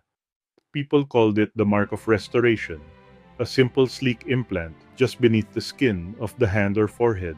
Without it, you couldn't buy food, couldn't enter safe zones, couldn't access healthcare or digital currency. At first, it was optional, then encouraged, then required. I saw families torn apart. A mother in Manila weeping as her son was denied medicine because she refused the mark. A farmer in Africa dragged from his field for selling vegetables off-grid. A teenage girl in California arrested for hiding unmarked refugees in her basement. The news called them dangerous dissenters, enemies of peace. And the churches? Oh, the churches? Some folded immediately. Mega pastors praised the system from their pulpits. They said it was what Jesus would want: unity, prosperity, safety. Their worship became performance. Their sermons, government approved. And their crosses were replaced with his emblem, an elegant symbol that meant nothing, but promised everything. But not all bowed. I saw small gatherings hidden in alleyways, forests, abandoned warehouses. People holding hands, whispering scriptures, praying in the dark. They had no money, no access, no protection, but they had fire in their hearts. I saw miracles happen among them. Food multiplied, fevers broke, doors locked themselves when the soldiers came. These were the true church, the remnant, and they were being hunted. These are my beloved. They do not follow the crowd, they follow the Lamb. They know my voice, and they will not trade me for bread. The impostor didn't just tolerate their resistance, he declared war on it. He blamed them for instability, accused them of spreading fear, of clinging to ancient superstition. The media joined in. Talk shows mocked them. Former Christians denounced them. Some even betrayed their own families, turning in those who refused the mark. I watched a young pastor executed in front of his congregation in Romania, his crime preaching Revelation 13. I saw an elderly woman in Quezon City beaten in the street for refusing to scan her wrist at a checkpoint. I saw children orphaned because their parents chose Christ over comfort. And yet, their eyes burned with peace. Their deaths weren't defeats, they were declarations. But the impostor wasn't finished. He began placing statues, giant digital icons of himself, in every major city. Not as gods, he said, but as symbols of global progress. But I saw it. The demons dancing in the shadows of those idols. I saw people bow, not because they believed, but because they were tired. And he knew it. He didn't need to force worship. He just had to wear them down. This is not the end, but the great sorting. wheat from weeds, truth from imitation, love from fear. What they choose now will echo forever. The world had fallen under his spell, and I knew what came next. He would offer one final illusion, one final false light before everything broke open. The storm was not over, the battle was not done, but the clock was running out. They were hunted like criminals, not because they stole or killed or incited violence, but because they refused to bow. The remnant, the true church, those who wouldn't take the mark, who wouldn't sing praises to the impostor, who clung to the name of Jesus when the world traded truth for comfort. They didn't hide in cathedrals anymore. Those had been seized, turned into distribution centers, state-run sanctuaries, or media halls, where the new leader's image was projected in golden light. The sermons, once filled with scripture, were now filled with slogans. Together we thrive. One voice, one future, obedience is peace. But in the cracks of society, under floorboards, in forests, in old warehouses and broken down subway tunnels, I saw them, worshiping, whispering hymns by candlelight, sharing torn pages of the Bible like treasure, lifting hands with nothing but air above them and glory all around them. They didn't have microphones, no lights, no live streams, but heaven listened. I watched as a group gathered in the dark basement of a forgotten house in Pampanga. A young man led them in prayer, his voice shaking but sincere.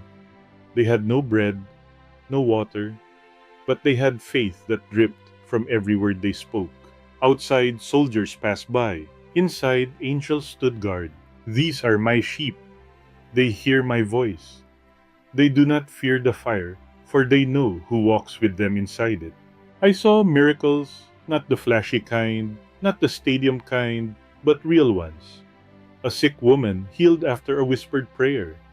A child finding food left mysteriously at a locked door. A home untouched after neighbors were raided. The world called it coincidence, but I knew it was provision. They were not perfect people. They were broken, trembling, many still doubting in their own hearts. But they had made one decision, the only one that mattered. They chose him, and because of that, they suffered. I saw a family in rural Georgia kneel together as armed officers broke through their home. The father held his wife's hand. The daughter clutched the Bible. The boy recited Psalm 91 with shaking lips as they were dragged away. But they didn't scream. They didn't fight. They sang. Their song became thunder in the heavens. I saw a group in Lagos, stripped and imprisoned in a flooded cell, still praying for their captors. I saw a man in Seoul beaten until his bones cracked, but his eyes never left heaven. In every city, every continent, the faithful were tested, branded as traitors, paraded as examples, executed as threats, and still they endured. They are not forgotten. Every tear is counted, every cry is recorded, and every life laid down for me will rise in glory. But the persecution wasn't just physical, it was psychological. Families turned on each other. Neighbors betrayed neighbors. Some believers, once bold, began to question. Did God really say not to take the mark? Wouldn't Jesus want me to survive? Maybe this peace isn't so bad. And that's when I saw it. Churches that looked alive but had died. They still met, still filled chairs, but their sermons had no power. Their pastors praised the new system. They quoted Jesus, but didn't follow him. Their crosses were symbolic, not sacred. Their prayers were scripted, not surrendered. People gathered, sang, gave money, but left unchanged. And in the spiritual realm, I saw demons walk among them unafraid. No angels, no glory, just performance. Not all who say, Lord, Lord, belong to me. Many preach my name, but have never met me. The wide road is crowded, but the narrow road leads home. Then I saw something I will never forget. A line of believers, young and old, kneeling in a public square somewhere in Eastern Europe. They were given a final choice. Take the mark and live, or stand for Christ and die. One by one they refused, and one by one they were executed. But their faces, peaceful, radiant. I saw one young woman smile as the blade came down. I saw a boy lift his hands. I saw a crippled man stand for the first time just before his soul was taken. Their deaths were not ends. They were beginnings. As each one fell, I saw light explode from their bodies, light that raced into the skies like comets, light that stirred the heavens, light that echoed in eternity. These are my overcomers. They did not love their lives unto death. They are my bride, clothed in white and ready for the wedding. And just when I thought the vision had shown me enough, the sky began to change. It didn't turn dark, it tore, like a veil being ripped from the highest heaven. Something was coming. No, someone. And the world, what was left of it, was about to see what all of this had been leading to. The sky didn't just darken, it tore. Like fabric splitting from end to end, reality itself peeled open. And through that wound in the heavens came light. Not the kind that flickers or blinds. This light didn't come from the sun. It came from eternity. I felt it before I saw it. The earth paused. Every cry, every war, every broadcast, every breath held. And then he came. Not the gentle teacher from children's books. Not the broken figure on a cross. No, he came as a king. Jesus, riding on clouds that moved like armies. Dressed in light, crowned with glory eyes, burning with a fire that knew every secret. His voice thundered without sound. His presence broke every wall. Every force of darkness recoiled in terror.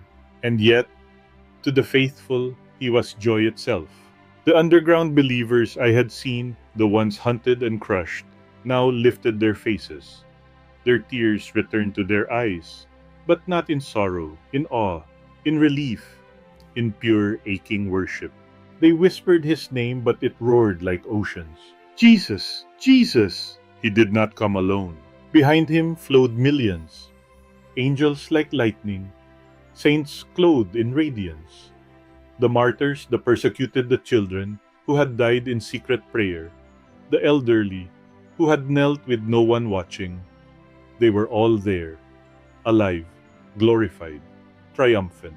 And the impostor, the Antichrist, was revealed for who he truly was.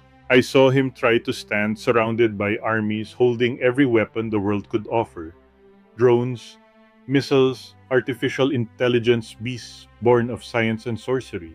But they trembled, because even demons bow at the name. Jesus didn't raise a sword, he spoke. It is finished. And just like that, it ended. The impostor's power shattered. His image collapsed. The technology that bound the world dead in an instant. The mark erased. The statues turned to ash. The armies fell to their knees, weapons slipping from their hands. I saw angels seize the Antichrist and his false prophet. I saw the shadow behind them, Satan himself screaming in rage as he was bound in chains forged by justice, not metal. Cast away, cast down forever. The war didn't last minutes. It lasted a breath. Because when the king returns, there is no debate, no resistance, only truth. And then a great silence, followed by singing. I saw it. I heard it. I felt it in every fiber of who I was. The earth began to breathe again. Waters flowed where there was drought. The skies turned clear. Trees stood upright. Animals returned. Children laughed. Not just nature, but creation healed. And above it all, his throne, set not in marble, but in majesty. I saw people walking with Jesus, talking with him as one talks to a friend. They didn't worship out of fear. They adored him out of love, pure, eternal, undeniable. There was no more pain, no hunger, no war, no death. Every wound was closed. Every tear was wiped. Every promise was fulfilled. Behold, I make all things new. I wept because I remembered the fire, the pain, the persecution, the silence of the true believers who died with only prayer on their lips. But now, I saw them rise in victory, and every scar became a story of glory. Then Jesus turned to me. And he said one last thing. Now you've seen, go and tell them. Tell them I am coming. Tell them I still save. Tell them there is still time. The vision faded. The light dimmed. And just like that, I was back, lying in a hospital bed. A nurse shouting my name, machines beeping, people rushing. But none of that mattered. Because I had seen him. I had seen the end and the beginning. I had seen the truth behind every lie. And I had seen love. Unshakable, unstoppable, eternal. This is not just a story about death. It's a warning, a vision, and above all, a call to return. Jesus is coming back, not as a theory, not as religion, but as King. And the question is not if, it's are you ready? If this story stirred something in your heart, if you feel the weight of what's coming, if you know deep inside that the world is heading somewhere we can't ignore, then don't leave without responding. Leave a comment. Tell us where you're watching from. Say Amen if you're choosing to stand for truth. Subscribe to this channel, Pinoy Faith Stories, where we share more visions, warnings, and testimonies like this. Not to entertain, but to awaken. Because you are not alone. And the time is now. God bless you. Stay faithful. Stay ready. My name And is never stop Clarice believing. Alvarez. I'm 37 years old. My name is Clarice Alvarez. I'm 37 years old, a wife, a mother of two, and a devoted church member. At least that's what people saw. I was always there, Sunday after Sunday, leading our women's Bible study, volunteering at charity events, even making the weekly slideshow for our pastor's sermon. People would smile and say, Clarice is solid, a true woman of God. But deep inside, I was running on autopilot. I knew how to raise my hands during worship, how to quote verses when someone needed encouragement, how to smile and say, God is good without even thinking. I had built a life of spiritual activity, but somewhere along the way, I had lost the intimacy. I couldn't remember the last time I wept in prayer or felt the presence of God stir something inside me. My Bible was always nearby but rarely open outside of a lesson prep. I had exchanged fire for function, hunger for habit. March 14th, 2023 started like any other day. I had just come back from our weekly women's group, still holding the devotional book titled Awakened Faith. Funny how that name would soon become more than just a cover. I set it down on the table, kissed my husband Jonas as he cooked dinner, and watched our kids laugh in the living room. It was a peaceful scene, the kind you're supposed to treasure, but I felt nothing. No joy, no gratitude, just this quiet dullness in my spirit. It wasn't depression, it wasn't crisis. It was a kind of spiritual sleep that feels normal when you've lived in it long enough. That night, I whispered a quick prayer like always. Thank you, Lord, for today. Please protect my family. Amen. I lay in bed thinking about tomorrow's schedule, the lesson I needed to prepare the groceries I hadn't bought. And then I slept. But what I didn't know was that sleep would lead me somewhere no schedule had planned for. Somewhere beyond the walls of my house, beyond the routine of my religious life. A place where appearances didn't matter. Where titles didn't mean anything. Where the heart was exposed and every mask removed. I thought I was a good Christian. I thought I was awake.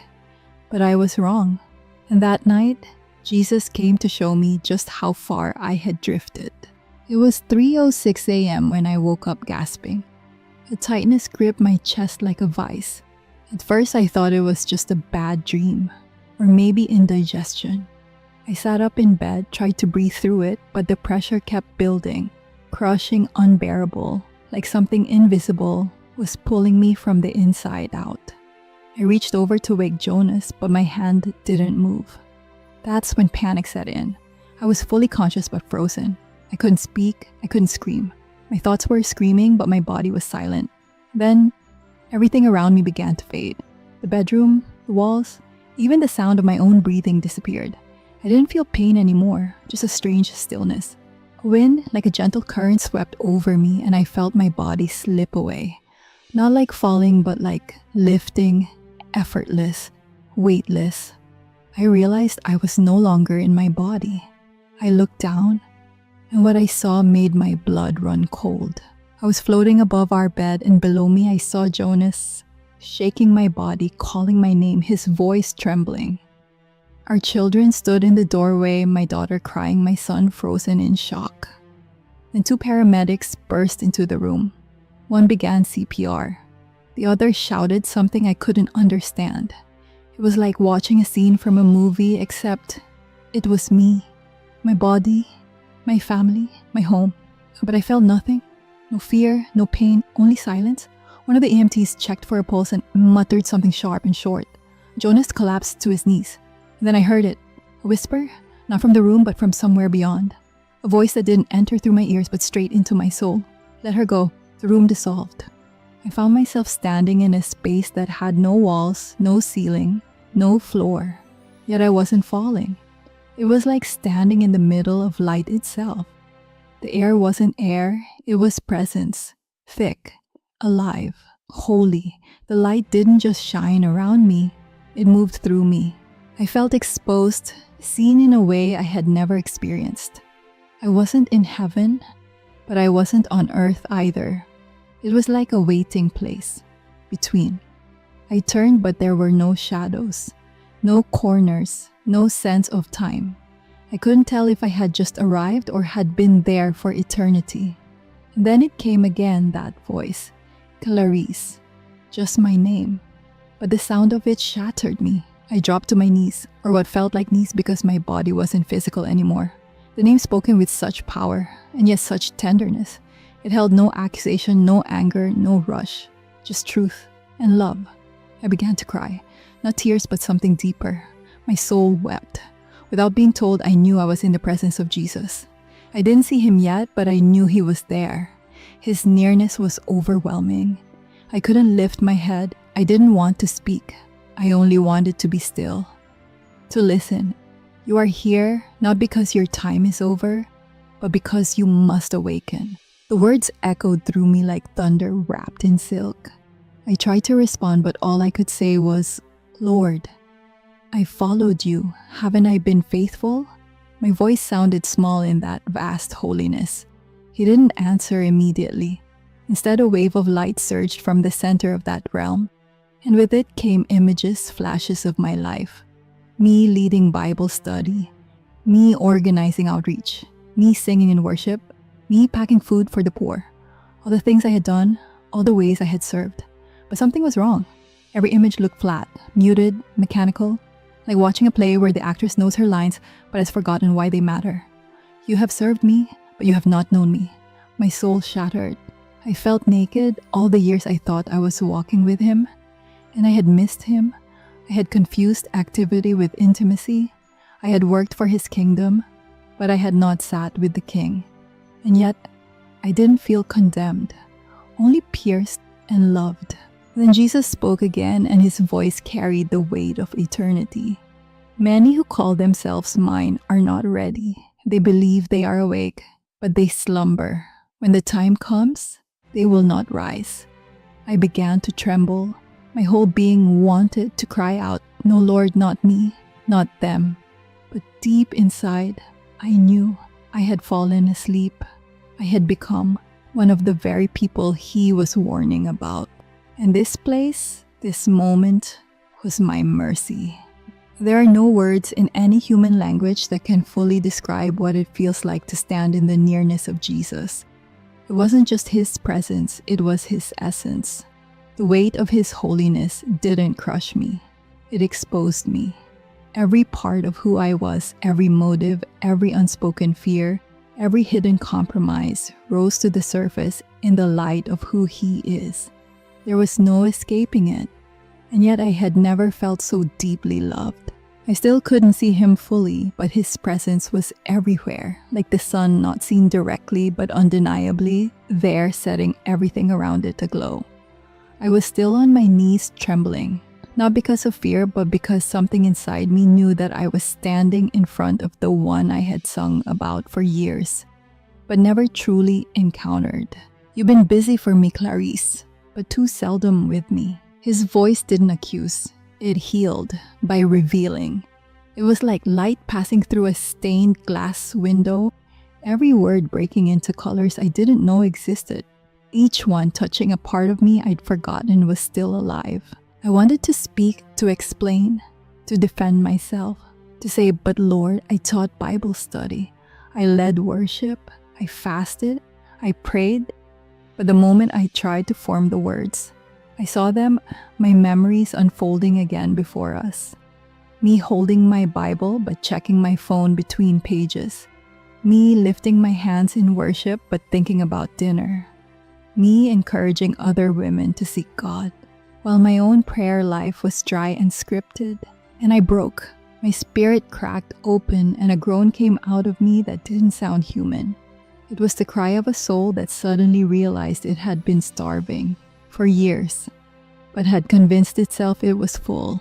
You were faithful in activity, but absent in affection. You stood near the fire, but never let it burn you. Tears streamed from the deepest places inside me.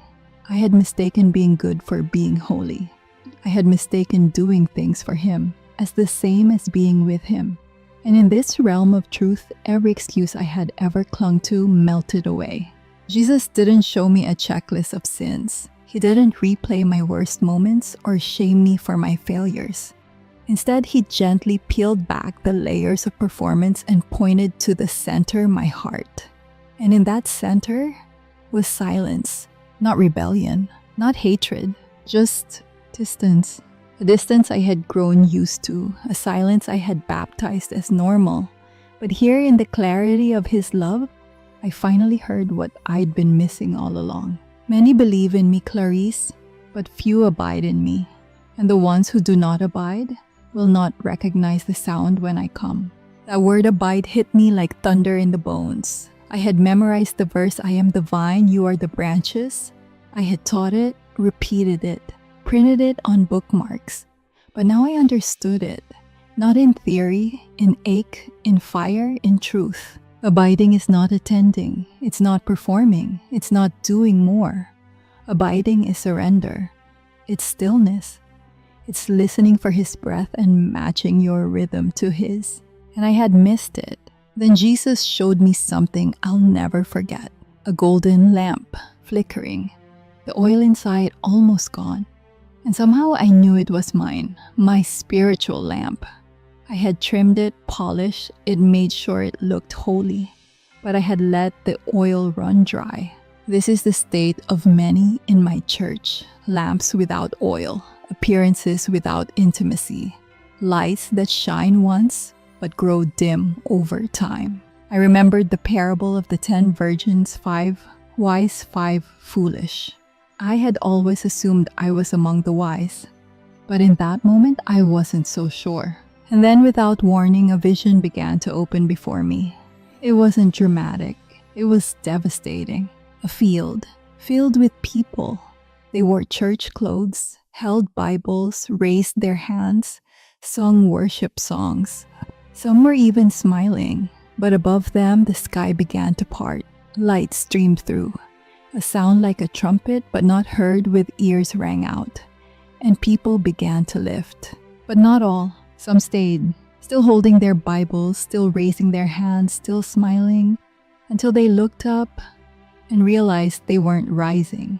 I was one of them, and I screamed, "No, Lord, please, that's not me anymore. I see it now, I see it." But the vision didn't stop. This is why you are here, to see what many refuse to see, and to say what many are afraid to say. Clarice, awaken them. As he said those words, everything began to tremble. Not violently, but like something holy was about to shift. I felt it in my spirit, like the inhale before a divine exhale. And I knew the world I was returning to would never be the same.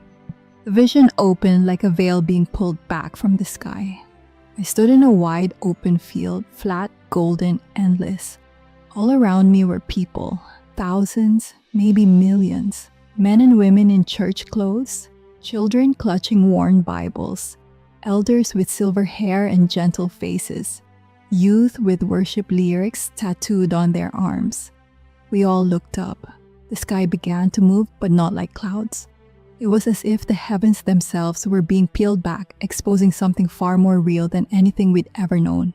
Light poured out pure and impossible to describe, like liquid holiness cascading from another realm. Then came the sound. No instrument on earth could replicate it, a trumpet blast that wasn't heard with the ears but felt in the soul.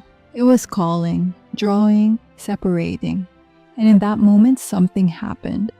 People began to lift. One by one, some were drawn upward, their faces radiant, eyes wide with joy and longing, as if their spirits had recognized a sound they'd waited for their entire lives. They didn't jump, they didn't try, they simply rose effortlessly, like love had remembered them. But many of us remained, still standing, still waiting, still holding our Bibles. At first there was confusion. People looked around unsure, thinking maybe it wasn't their turn yet. I watched a woman with a worship leader badge grab her husband's hand, crying, "Why aren't we going?" A young man dropped to his knees, shouting verses from memory as if quoting scripture could pull him upward. A teenager sobbed, eyes locked on the sky, whispering, "But I prayed. And then the cries began. People screamed, reached, fell on their faces. Others tried to explain it. It's a vision, it's just a test. But their own souls betrayed them. They knew, deep inside they knew. The groom had come, the bridegroom, and they were not ready. And I was one of them. I saw myself frozen, staring upward, unmoved, left, and it destroyed me. My spirit cried out, "No, please, Jesus, that's not me anymore. I see now I've changed." But the vision didn't respond to begging. It responded to readiness. And I hadn't been. They believed in me, but they did not know me. They called me Lord, but their hearts were far. They served, but not in surrender. They worshipped, but not in truth. I fell to the ground not physically, but in my spirit. The sorrow was unbearable, not because of punishment, but because of clarity. This wasn't a courtroom, it was a wedding, and the door had closed. I watched people I recognized, women from my old Bible study group, elders who'd once laid hands on the sick, deacons who'd organized prayer chains, all left behind. Not because they didn't try, not because they didn't care, but because their lamps had gone out. The oil was never about performance. It was always about presence. They trimmed their lamps, but they did not refill them. The vision zoomed out and I saw cities, churches, pews still warm from Sunday services, pulpits empty, chairs unfilled, and yet so many still walking, still working, still scrolling, unaware that the most important moment in eternity had already begun. I saw pastors weeping, youth leaders shaking, worship bands silent. I saw some try to fake strength, God knows my heart, but even that rang hollow in the absence of His presence. Then I felt Jesus near me again, not standing before me, but beside me, like a whisper, walking alongside my soul. "Clarice, this is why I brought you here, not to frighten you, but to awaken you, and through you, to awaken them." I wanted to stay in that moment forever, to hold on to His voice, to never forget the weight of what He showed me. But just as quickly as it began, the vision began to fade. The field dissolved, the light dimmed, the trumpet stilled, and I was left with only one thing burning in my chest, a word: return. I came back with a sound that wasn't a breath, it was a breaking. My body arched against the hospital bed as if forced into life by something invisible and eternal. Machines shrieked, nurses shouted. A light above me seared my eyes. I felt like I was drowning in air. Then I heard it, His voice. "Clarice, Clarice, oh God, you're back. Jonas, my husband." His hands cupped my face as tears streamed from his eyes. He looked like he had aged 10 years in a moment. "They said you were gone. 12 minutes. No pulse. Nothing." He was shaking, but I was still. And the doctors rushed in like a wave, checking every number, every nerve, every reflex. I blinked when they told me to. I nodded when asked. I answered questions, but inside I wasn't really here. Because I had just come from somewhere that made this world feel thin and small. I had stood in a place where everything was truth, where masks fell off and eternity pressed against every heartbeat. And now I had returned to a world full of noise but so little clarity. When they finally left us alone, Jonas leaned close, his voice softer now. You were murmuring when you were out, saying something about lamps and the rapture and people being left behind. My lips trembled as I whispered, because I saw it. I saw everything. Jonas, we're not ready. He looked at me like I was someone both familiar and foreign. He didn't say anything for a while, just held my hand like it might drift away again. But he knew whatever happened to me wasn't just physical. Something holy had passed through. The next few days were quiet, too quiet. I stayed in the hospital for observation, but I didn't rest. I couldn't. Not because of the machines or the questions, but because the urgency was still burning in my chest. Every time I blinked, I saw the field again. Every time I breathed, I remembered his words. Return, not just to life, but to purpose, to intimacy, to oil in the lamp. I stopped caring about how I looked, about what came next on the schedule. I didn't want small talk. I didn't want to scroll. I wanted him. When I was discharged and walked back into our apartment, everything felt unfamiliar. The hallway, the scent of our soap, even the photos on the wall. I walked into our living room and stood still. Then I saw it across I had hung years ago above the couch. Decorative, simple. We put it there because, well, that's what Christians do, right? But now I couldn't look at it the same. I dropped to my knees, and for the first time in years, I wept without filters. Lord, I'm sorry, I whispered. I didn't know I had fallen asleep. I thought I was awake. I thought I was yours. But in the quiet of that room, something happened. I didn't hear thunder, no wind, no shaking floor. But the presence that filled that space was thicker than the air in my lungs. It was like he was there, kneeling with me, not visibly but undeniably. I could feel him, not just as an idea, but as a person, nearer than my own breath. There was no condemnation, no fire and brimstone, only mercy, mercy so weighty it silenced every excuse. I had been given another chance, not just to live, but to burn. That night, everything changed, not dramatically, not loudly, but deeply. I opened my Bible not to prepare a study or find a verse for someone else, but because I was starving. Pages I had skimmed before now lit up with urgency. Watch therefore, for you do not know the day or the hour. Let your lamps be full and your lights burning. Verses I had once quoted casually now sliced through me like holy knives. I had quoted truth without letting it wound me. I had read warnings but assumed they were for someone else. Now I knew better. I began to see clearly where I had replaced devotion with duty, where I had lived near the altar but never let the fire fall on me. I stopped seeing myself as strong or faithful. I started seeing myself as hungry. And that hunger changed everything. I prayed not to check a box, but because I couldn't go another moment without being with him. I worshiped not to lead others, but because his presence wrecked me. I repented not just of obvious sins, but of the quiet pride that had told me I was okay. I didn't feel heroic. I felt undone. But that undoing was the most holy thing I had ever tasted. And I knew my life was no longer mine to direct. I had been sent back for a reason, and it wasn't to go back to normal. The first thing I knew I had to do was speak. Not later, not when I felt more ready. Now, while the fire was still burning, while the echo of his voice still trembled in my bones. I called our pastor that same week, Pastor Miguel Santiago. A good man, careful, not the type to chase sensational stories.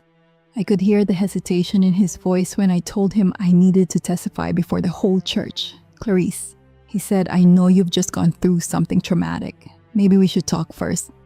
But I wasn't traumatized. I was awakened. And something in my voice must have told him that, because after a long pause, he agreed. That Sunday, I stood at the front of the sanctuary, hands, trembling eyes, burning heart wide open.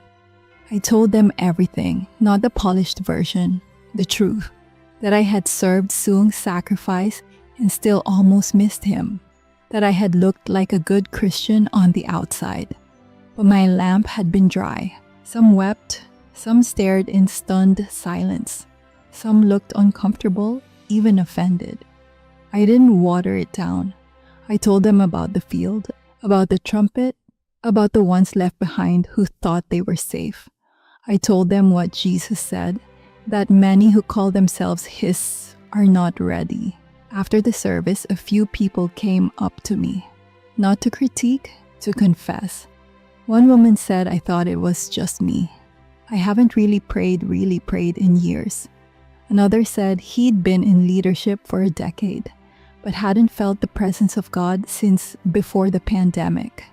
The conversations that followed weren't casual, they were confessions, not polished, raw. I invited a few of them over to our apartment the following Friday.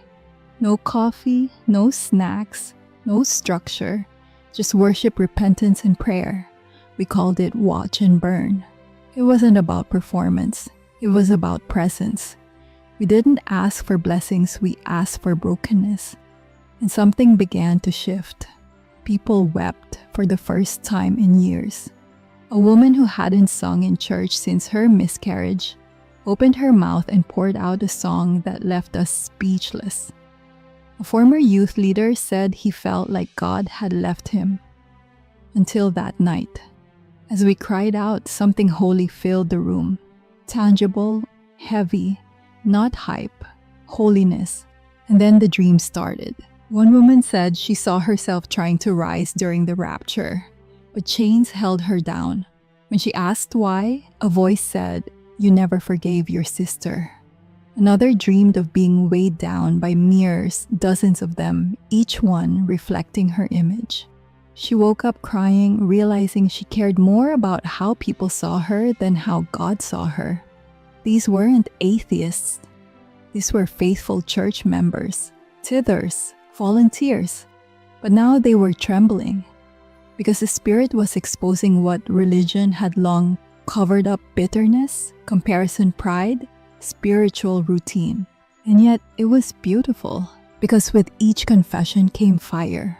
A new hunger, a new clarity.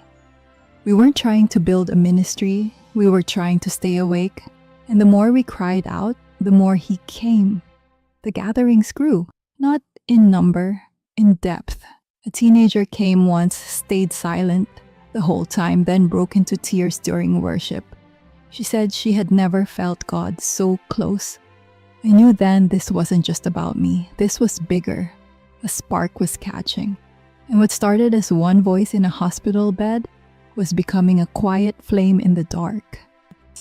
It didn't stop there. Even after the gatherings, even after the testimonies, I kept waking up in the middle of the night, heart pounding, spirit alert. I wasn't dreaming, I was being shown things too heavy for a heart to carry and yet too urgent to ignore. One night, while praying alone in my room, the air seemed to shift. The light around me grew still. And then I was somewhere else again. Not in the field this time, but in a valley. Endless, gray, quiet. Souls stood all around me, tens of thousands, maybe more. They weren't wailing, they weren't shouting. They were simply stunned, confused, holding Bibles, wearing crosses, dressed like they had come from church. But the sky above them was empty. The trumpet had already sounded, and they had been left. I saw faces I didn't know, but somehow I recognized their stories. A woman who served on every committee but hadn't spoken to God in years. A pastor who preached truth but lived with hidden sin. A young man who was active in youth ministry but bound by pornography and shame. They weren't wicked, they weren't rebellious, but they weren't ready. They had assumed they would rise, but their lamps had no oil. Some fell to their knees crying, Why didn't I go deeper? Why did I stay distracted? Why didn't I listen when I still had time? Others grew cold, bitter. I went to church, I tithed, I led worship they muttered, but their words were hollow in the face of eternity.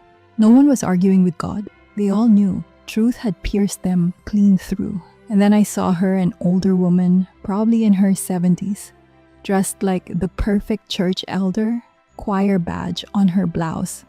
But Jesus let me see her heart.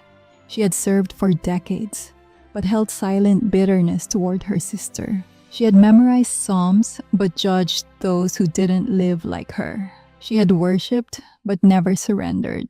Then I saw a young man, maybe 22, tattoos, piercings. I knew instantly he had been an addict, but his heart was on fire. I saw him stumbling, but every fall was forward. Every cry was real. His lamp was full even if his past was broken. And Jesus said, this is the difference between religion and relationship, between appearance and awakening. I don't come for the polished, I come for the surrendered. More visions came like waves.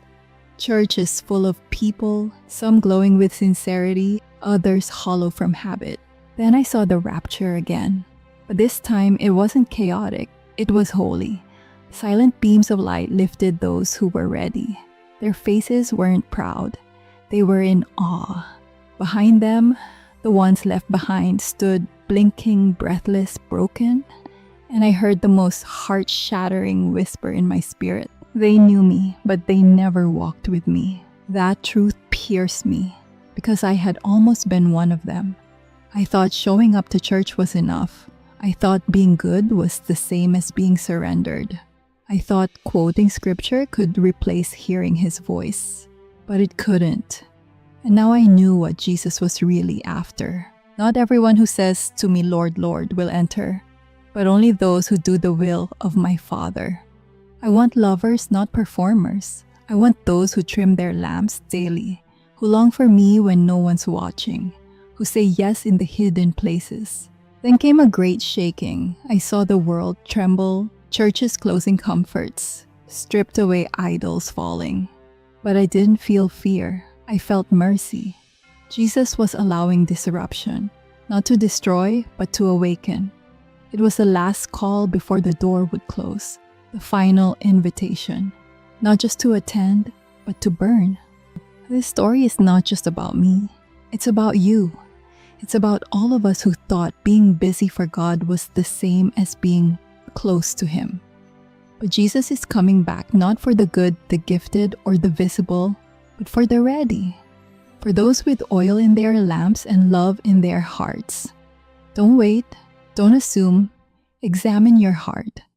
Ask Him to awaken you, to purify you, to draw you close. If this message stirred something deep in your spirit, comment below, I want to be ready. Share this with someone you love, someone who might be sleeping but still has time to wake up. And if you believe these stories matter, stories that shake convict and bring people back to Jesus, subscribe to Pinoy Faith Stories. My name is Miguel And join Santos. us as we sound the alarm together while there's still time. My name is Miguel Santos, and what I am about to tell you is not a story, but a moment that tore my life in two. I was a Marine stationed near Bataan for a joint exercise with the US forces. It was hurricane season and the skies were overcast and gray. But that day the air felt different. As if the whole world was holding its breath, we were lining up to check our supplies.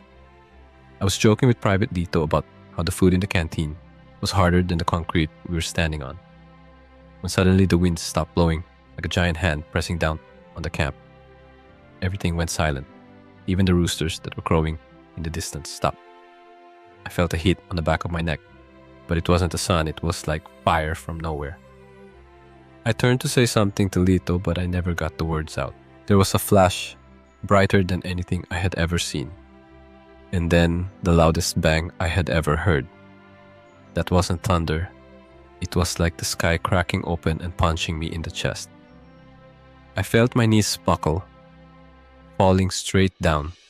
I remember the ground rising, but I never felt pain. The darkness should have come, but it didn't come. The way you think. There was a moment of breath when I realized I was going to die. And it wasn't slow, it was instantaneous. It was like someone snapped their fingers, and it was gone. My last thought was, This is not how I envisioned leaving this world. And then everything went black, but not empty black.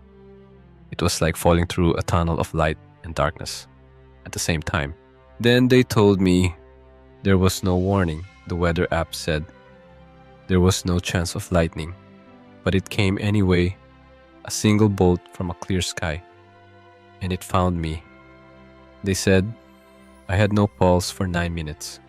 9 minutes of chaos in the camp, 9 minutes where the doctors pounded on my chest, where Lito screamed my name into the radio, begging me not to go 9 minutes, where the world thought I was gone, but I wasn't really gone, because in those 9 minutes, I saw something that changed everything. I left. My body could see it from above, saw Lito's face contorted in fear. I saw the doctors cutting my uniform, saw my body smoke from where the bolt had kissed my chest, and felt no pain, no confusion like taking off a straitjacket and suddenly being able to breathe for the first time. I looked around and the world was still there, but it was different. The colors were alive. The air was humming with something I couldn't describe. Time wasn't straight anymore. Like I could see my mother praying in Manila, my daughter Mika coloring with crayons in her little room in Cavite, my brother fixing his motorbike in Bulacan. All at once, he didn't remember it was now.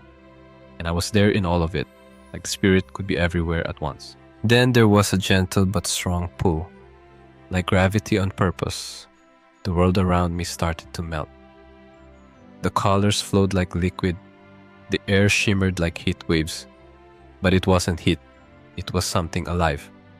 And I knew deep inside the lightning wasn't an accident. It was a calling me wordlessly, whispering where am I going. And something answered without sound, where time opened up, and that's when I realized I was about to enter something much bigger than death. As I was pulled through that glittering tunnel, the air around me felt alive, heavy, almost humming with purpose, as if the universe itself were breathing close to my skin. And then I saw him. He wasn't Jesus yet, but the moment I saw him, I knew I wasn't alone in that place, between death and eternity. He was huge, a presence that made the space around him bend like heat on the road. His wings spread out wider than the horizon, not flapping but pulsing with life, the edges glowing like bronze kissed by fire. His eyes were like spinning galaxies, not cold but fierce, with something deeper than judgment, something like love and truth combined. I tried to speak, but there was no air, only a thunderous silence around us. And then he spoke without moving his mouth, his voice like a vibration inside my bones, shaking the hidden places in my soul. You were chosen. It wasn't a compliment. It was a statement that sank into me like a stone dropped into deep water. My mind tried to catch up. Why me? For what? How could I have been chosen? I was just Miguel, a broken man, a tired soldier, a father trying to get home intact. But before I could think of another question, his gaze went deeper, as if he was reading every corner of me, every fear, every memory, every hidden regret I carried like a secret burden. To give a warning imbued with mercy, he said, and as I struggled to understand, he raised his hand, and in it was a sword made not of steel, but of living fire, flames dancing along the blade as if it had a soul of its own. He touched the tip of that sword to my chest, and the moment it touched, I felt myself crack. Not with pain, but with sudden raw freedom. Memories I had buried came rushing back. Times I had failed lies. I had told myself to survive anger. I had toward God. And people moments when I had chosen fear over faith, all came rushing back, not to condemn me, but to free me. The angel's fire burned away the lies, layer by layer, the pride, the bitterness, the shame like a surgeon cutting away infection so the healing process could begin. Tears streamed down my face, but I wasn't sad. I was finally honest. Finally relieved, like I was becoming the person I'd always wanted to be before life and sin turned me into someone else. Around us, the air began to fold, not collapse, but open like the sky was turning into pages, made of light turning one page at a time with each breath. I was moving but not walking, gliding forward through colors I couldn't describe. Colors that weren't just colors, but emotions, deep peace, like blue flowing through my soul, revelation like purple, opening my mind, joy like gold, seeping into my bones, forgiveness, like green covering wounds I didn't even know I carried. Each step erased more of the fear, more of the false strength I'd hidden for so long, leaving me raw, clean, and fearless.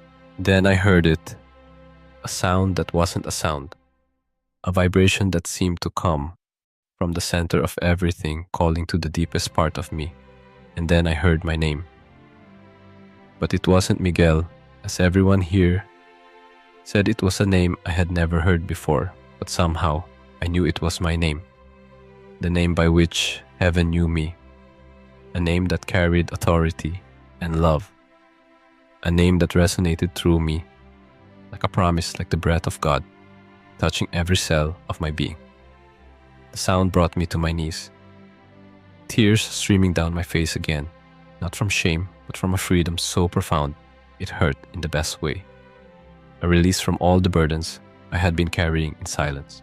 The angel stood there, watching his wings closing the space like a shield, while the light before us beat alive like a heartbeat. And then I saw it, a veil of light shimmering like the thinnest cloth in the wind, moving gently, breathing, waiting.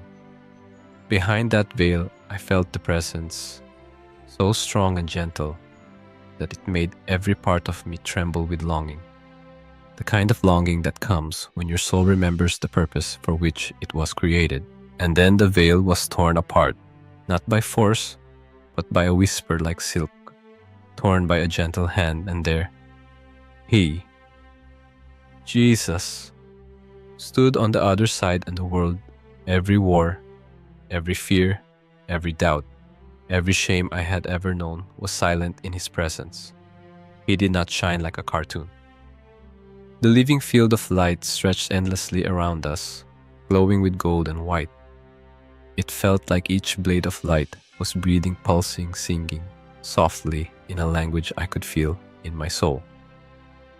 As Jesus walked, the light rippled beneath His feet like a lake touched by the wind, and I could see that each step He took was not just movement, but purpose, each step carrying the weight of eternity and God's mercy at the same time. His eyes met mine. It felt like every hidden place inside me was seeing, every unspoken prayer, every silent cry in the dark, every fear I had buried under layers of pride and survival. All were exposed to His light, but not to shame me, to heal me. I tried to speak, but the words seemed so small, so fragile compared to the weight of the moment, and Jesus just stood there, letting the silence speak louder than any sermon I had ever heard, letting the presence of love wash over me like warm rain after a long drought. I felt the tension I had carried for years begin to break, the constant readiness to fight, to protect, to survive, crack under the gentle but unstoppable force of His presence. And I realized how tired I really was, how deeply I needed what He had to offer. Rest, peace, connection. You have carried many burdens, Miguel, but you were never meant to carry them alone. His voice was warm like the fatherly embrace I longed for, and each syllable seemed to lift the burden from my shoulders, piece by piece, layer by layer, until I felt light, almost weightless, as if I was finally free to just be without fear, without struggle, without hiding. Jesus raised His hand, and the field around us moved, and I saw them, people, but not like we see them here, alive with light. Their laughter ringing like music, their eyes reflecting hope and peace. And I realized they were people who had left this world, but here they were, more alive than we could imagine. Between them, I saw a figure step forward, a smile both familiar and impossibly bright. And as he approached, I knelt, tears welling up in my eyes because I knew who it was. My father, Tatay Ramon, who had died when I was a teenager, gone. before I could become the man I wanted him to see, gone before I could say goodbye. But he was there, strong, whole, at peace, and as he reached out to hug me, I felt time collapse, felt all my regrets melt away, felt the love I had always longed for flow through that embrace. "You did well, Anak," he whispered, and the words broke something inside me. The fear that I had failed, that I had stumbled too many times, that I had let everyone down, especially God. I cried, holding him tight, feeling the warmth of that embrace, knowing that this was real, more real than any moment I had ever lived on this earth. And I knew that here in this place, there was no room for shame, only love, only restoration. Jesus stood beside us, his eyes full of compassion, and then he raised his hand again, and the sky above us became a living scroll, opening like a river of light, showing me images, moments, visions that I knew were glimpses of what was to come. And at the top, the numbers appeared burning with white flame, 2025. And I felt the atmosphere change, heavy with purpose, filled with urgency, but not fear. Miguel, 2025 will be a year of spiritual reorientation, not only for nations, but for hearts, for families, for my church. I have seen images come to light, families coming together in prayer, fathers returning to lead in humility, mothers lifting up their children in prayer, young people freed from addiction, communities uniting across divisions, churches filled with worship, the sound of prayer rising like incense over cities. And I have seen governments tremble as the truth exposes hidden corruption, seen leaders fall to their knees in repentance, seen the poor lifted up and the proud brought down, not by violence, but by the unstoppable power of love and truth. I have seen waves of light moving through the nations, waves that look like water but are alive, carrying healing, conviction, awakening. And I have also seen resistance, darkness trying to stand its ground, pride trying to resist.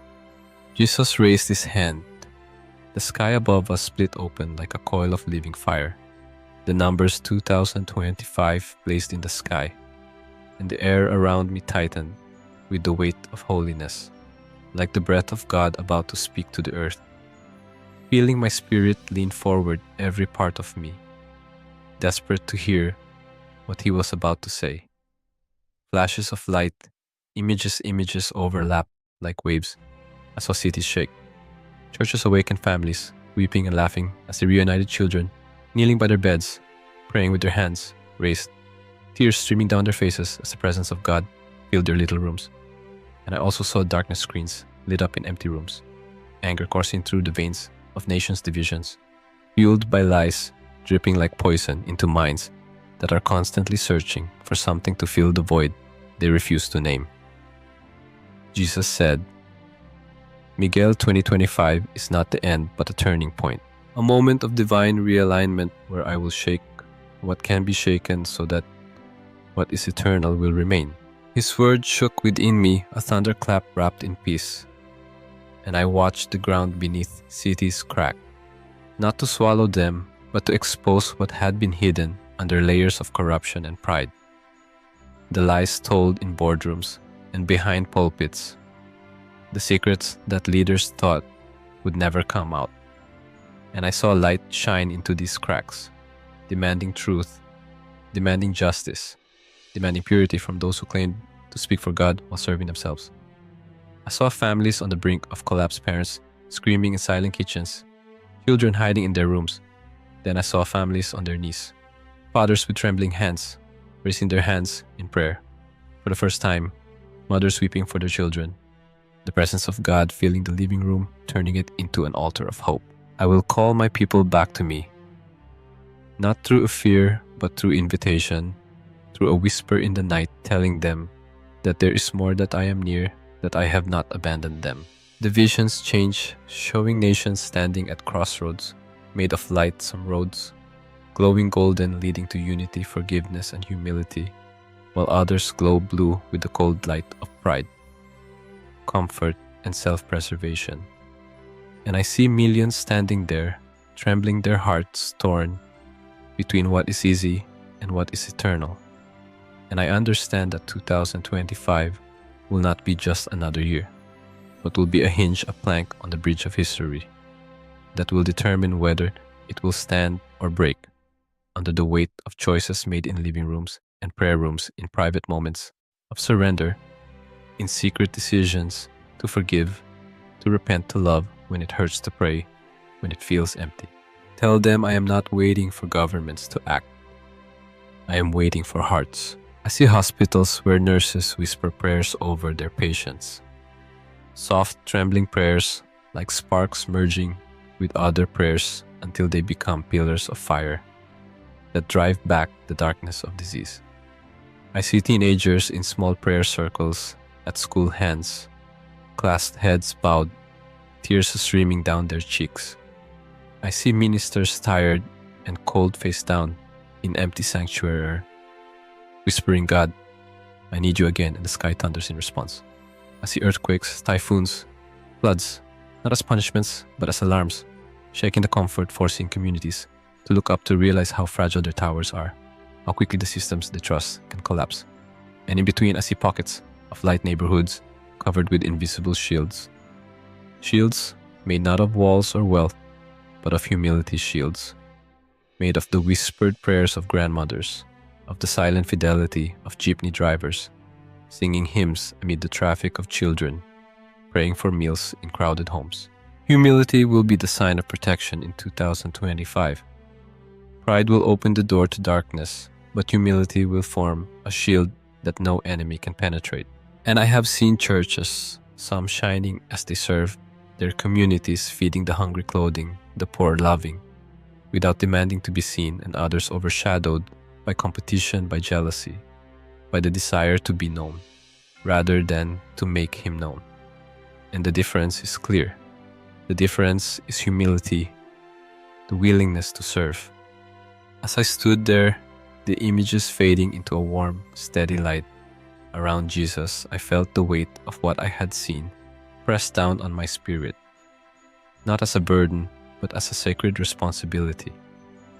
A call to remember that the kingdom of God does not advance through noise alone, but through the quiet power of surrendered hearts. The air seemed to vibrate with the heartbeat of heaven, and Jesus turned toward me, his deep eyes filled with compassion, authority, and a fierce tenderness that touched the deepest places within me, calling me to attention. Miguel, do you see now? Do you see the power hidden in the prayers of the invisible, the unnoticed, the unheard? The world honors noise, but I move in the whispers of the humble. His words covered me like a warm cloak, and I saw images layered in light, clear and vivid, showing me what heaven sees when people pray. I saw an old woman, gray-haired, her hands shaking, kneeling beside a wooden bed in a small room in Tondo, her whisper barely louder than the rain on a rusty roof. But in her soul, her prayer was like thunder, shaking the darkness that was trying to cling to her neighborhood, pushing back the despair that was hanging over families like a cloud. I saw a young man on a bus, eyes closed, headphones, in lips moving as adoration filled his mind. An angel surrounded him, as if his silent praise had turned the bus into holy ground. I saw children in crowded homes, clasping their little hands, closing their eyes, whispering, Lord, thank you for our food. And those little prayers burst forth like sparks in the darkness, joining with other prayers to form rivers of light that moved across the city, forming a shield around families that the enemy could not penetrate. I saw a father, his calloused hands clutching a Bible at dawn, his eyes swollen with tears as he prayed over his children's bedrooms while they slept, asking God to protect them, to break the chains of addiction and fear, to fill them with purpose. And those prayers wrapped around the children like a protective arm that followed them to school, to friendship, to their future. It is not the loudness of prayer that shakes the heavens, but the honesty, the humility, the faith that even a whisper can shake the gates of hell. And I understood in that moment that the revival we desire, the change we yearn for in our families, churches, and nations, will be built not just on foundations, but on the foundation of silent prayers, of invisible acts of surrender, of humble bowing before God when no one is looking. The sky opened up even more, and I saw communities gathering not in big stadiums first, but in small living rooms under mango trees, in classrooms before sermons began, in hospital hallways, as nurses prayed silently before their shifts, in jeepneys, as drivers sang hymns while directing traffic, turning chaos into sacred space. I see churches choosing to serve without seeking recognition, pastors kneeling in empty sanctuaries, weeping not for numbers but for the presence of God, returning for the Spirit, breathing life into dry bones once more. I see believers giving anonymously to struggling families, slipping envelopes under doors, delivering groceries at dawn, paying tuition for children they will never meet. And in spirit, those acts of kindness shine with a brighter color than any earthly light. Every act of humility, every prayer whispered in faith, every tear shed in surrender is building something eternal. A network of light across cities and nations, forming shields that the storms of 2025 will batter but not destroy.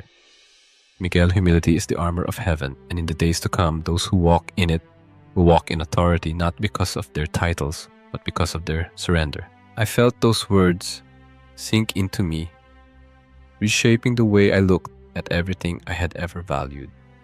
The medals, the achievements, the need to be seen, to be heard, to prove my worth through power and control. And I realized how empty those goals were when compared to the power of quiet obedience, the authority that comes from a life founded in humility before God. As Jesus spoke, the light around us began to shift, swirling, like mist touched by the dawn. And then the visions returned sharper, clearer, burning into my spirit with urgency and hope. I saw the earth from above, nations, glowing with different intensities, some bright with prayer, others dim under the weight of pride and division. And then I saw them, 3 waves rising on the horizon, moving toward the nations, with unstoppable purpose, waves not of destruction, but of divine invitation. Miguel, these waves will come. They will shake, they will stir, they will awaken. Those who yield will rise. Those who resist will harden. Tell them what you see. The first wave moved like a breath, gentle yet firm, sweeping through churches, stirring pastors awake. In the middle of the night, igniting hunger, where there was apathy, pulling lukewarm hearts to their knees, shaking comfortable religion until only authentic faith remained. I saw small churches becoming furnaces of worship, where voices rose not for performance, but in desperation for God's presence. Young people weeping at altars, old men lifting trembling hands as decades of bitterness melted into tears of repentance. It was a wave of holy hunger, reclaiming the spaces that had been turned into stages, reminding the church that the power is not in lights and sound, but in the Spirit moving among surrendered people. The second wave came with more force, shaking structures, families, and hidden places, exposing generational chains, patterns of secret sin, cycles of addiction, unforgiveness passed down like a curse. I saw fathers waking in the night, gripped with conviction, realizing they had led their homes in pride, but not in love. Mothers laying down resentment, choosing to forgive and heal, children turning off screens, to pray, their rooms becoming battlegrounds of intercession. Family altars were rebuilt, living rooms turned into places of worship, the Spirit revealing what had been hidden, not to shame, but to heal, to break chains, to set captives free. This wave was uncomfortable, but it was necessary, a divine realignment within homes, so they could become shelters of peace in the storms to come. The third wave was the most powerful, rolling over nations' governments, economies, and hidden systems of corruption. And I saw unexpected partnerships transforming believers crossing denominational lines to pray together, politicians dropping to their knees in chambers, revival breaking out in places once considered too dark, too lost. I saw youth rising as voices of purity and courage, praying in campuses, leading worship in streets, refusing to bow to compromise. I saw revival tents in the middle of cities, prayer meetings in government buildings, worship flooding public squares, and miracles happening in quiet corners as ordinary people laid hands on the sick, as faith was released without fear. This wave shook nations, but not to destroy, to awaken, to call people into purpose, to remind leaders that power belongs to God, and He gives it to those who will steward it with humility. These waves will not stop Miguel. They will come to prepare my people for what lies ahead. They are waves of mercy, waves of alignment, waves of revival. I saw those who resisted the waves clinging to pride, refusing to repent, choosing comfort over calling, and they became brittle bitters stuck in cycles of complaint, while the waves passed them by, leaving them unchanged. But I also saw those who yielded, who opened their hearts, who chose humility, who prayed when it felt dry, who forgave when it hurt, who worshiped when fear shouted, and these people glowed with purpose, walking in authority, covered by a shield that the darkness could not penetrate. They were not the loudest, but they were surrounded, protected, empowered. Tell them the waves are my mercy. The shaking is my kindness. I am preparing them not to destroy them, but to strengthen them. The visions burned into me, showing me cities with prayer maps covering every street, mothers praying in markets, fathers anointing doorposts, teenagers prophesying over the communities, pastors washing the feet of other pastors, government officials humbling themselves to seek wisdom from God, nations trembling yet held by unseen hands of mercy. I saw storms come, but the waves of revival were stronger.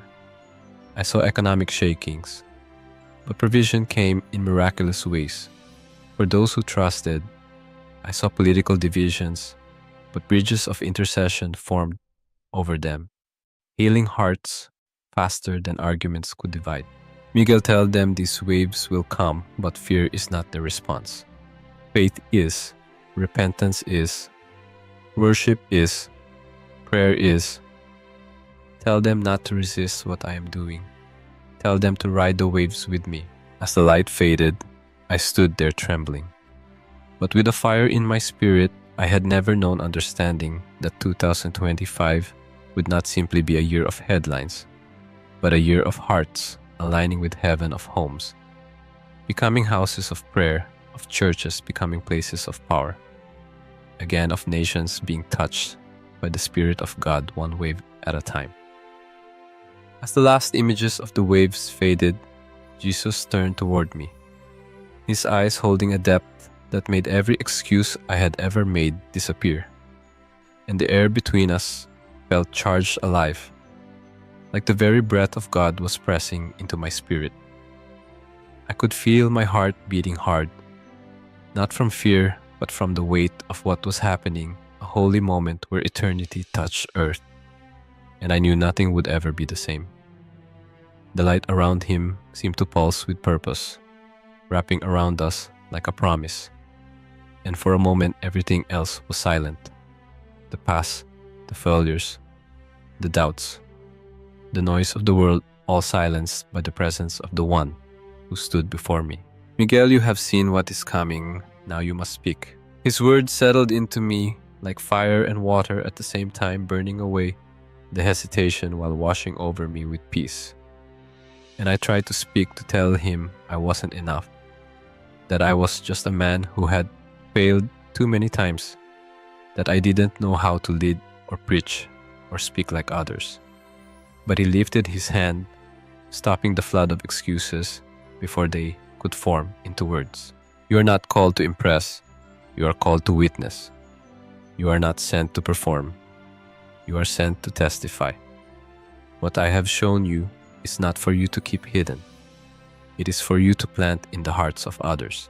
He stepped closer, and as he did, I could feel the strength of heaven in his presence, a strength that did not crush me, but lifted me, reminding me that weakness is not disqualification.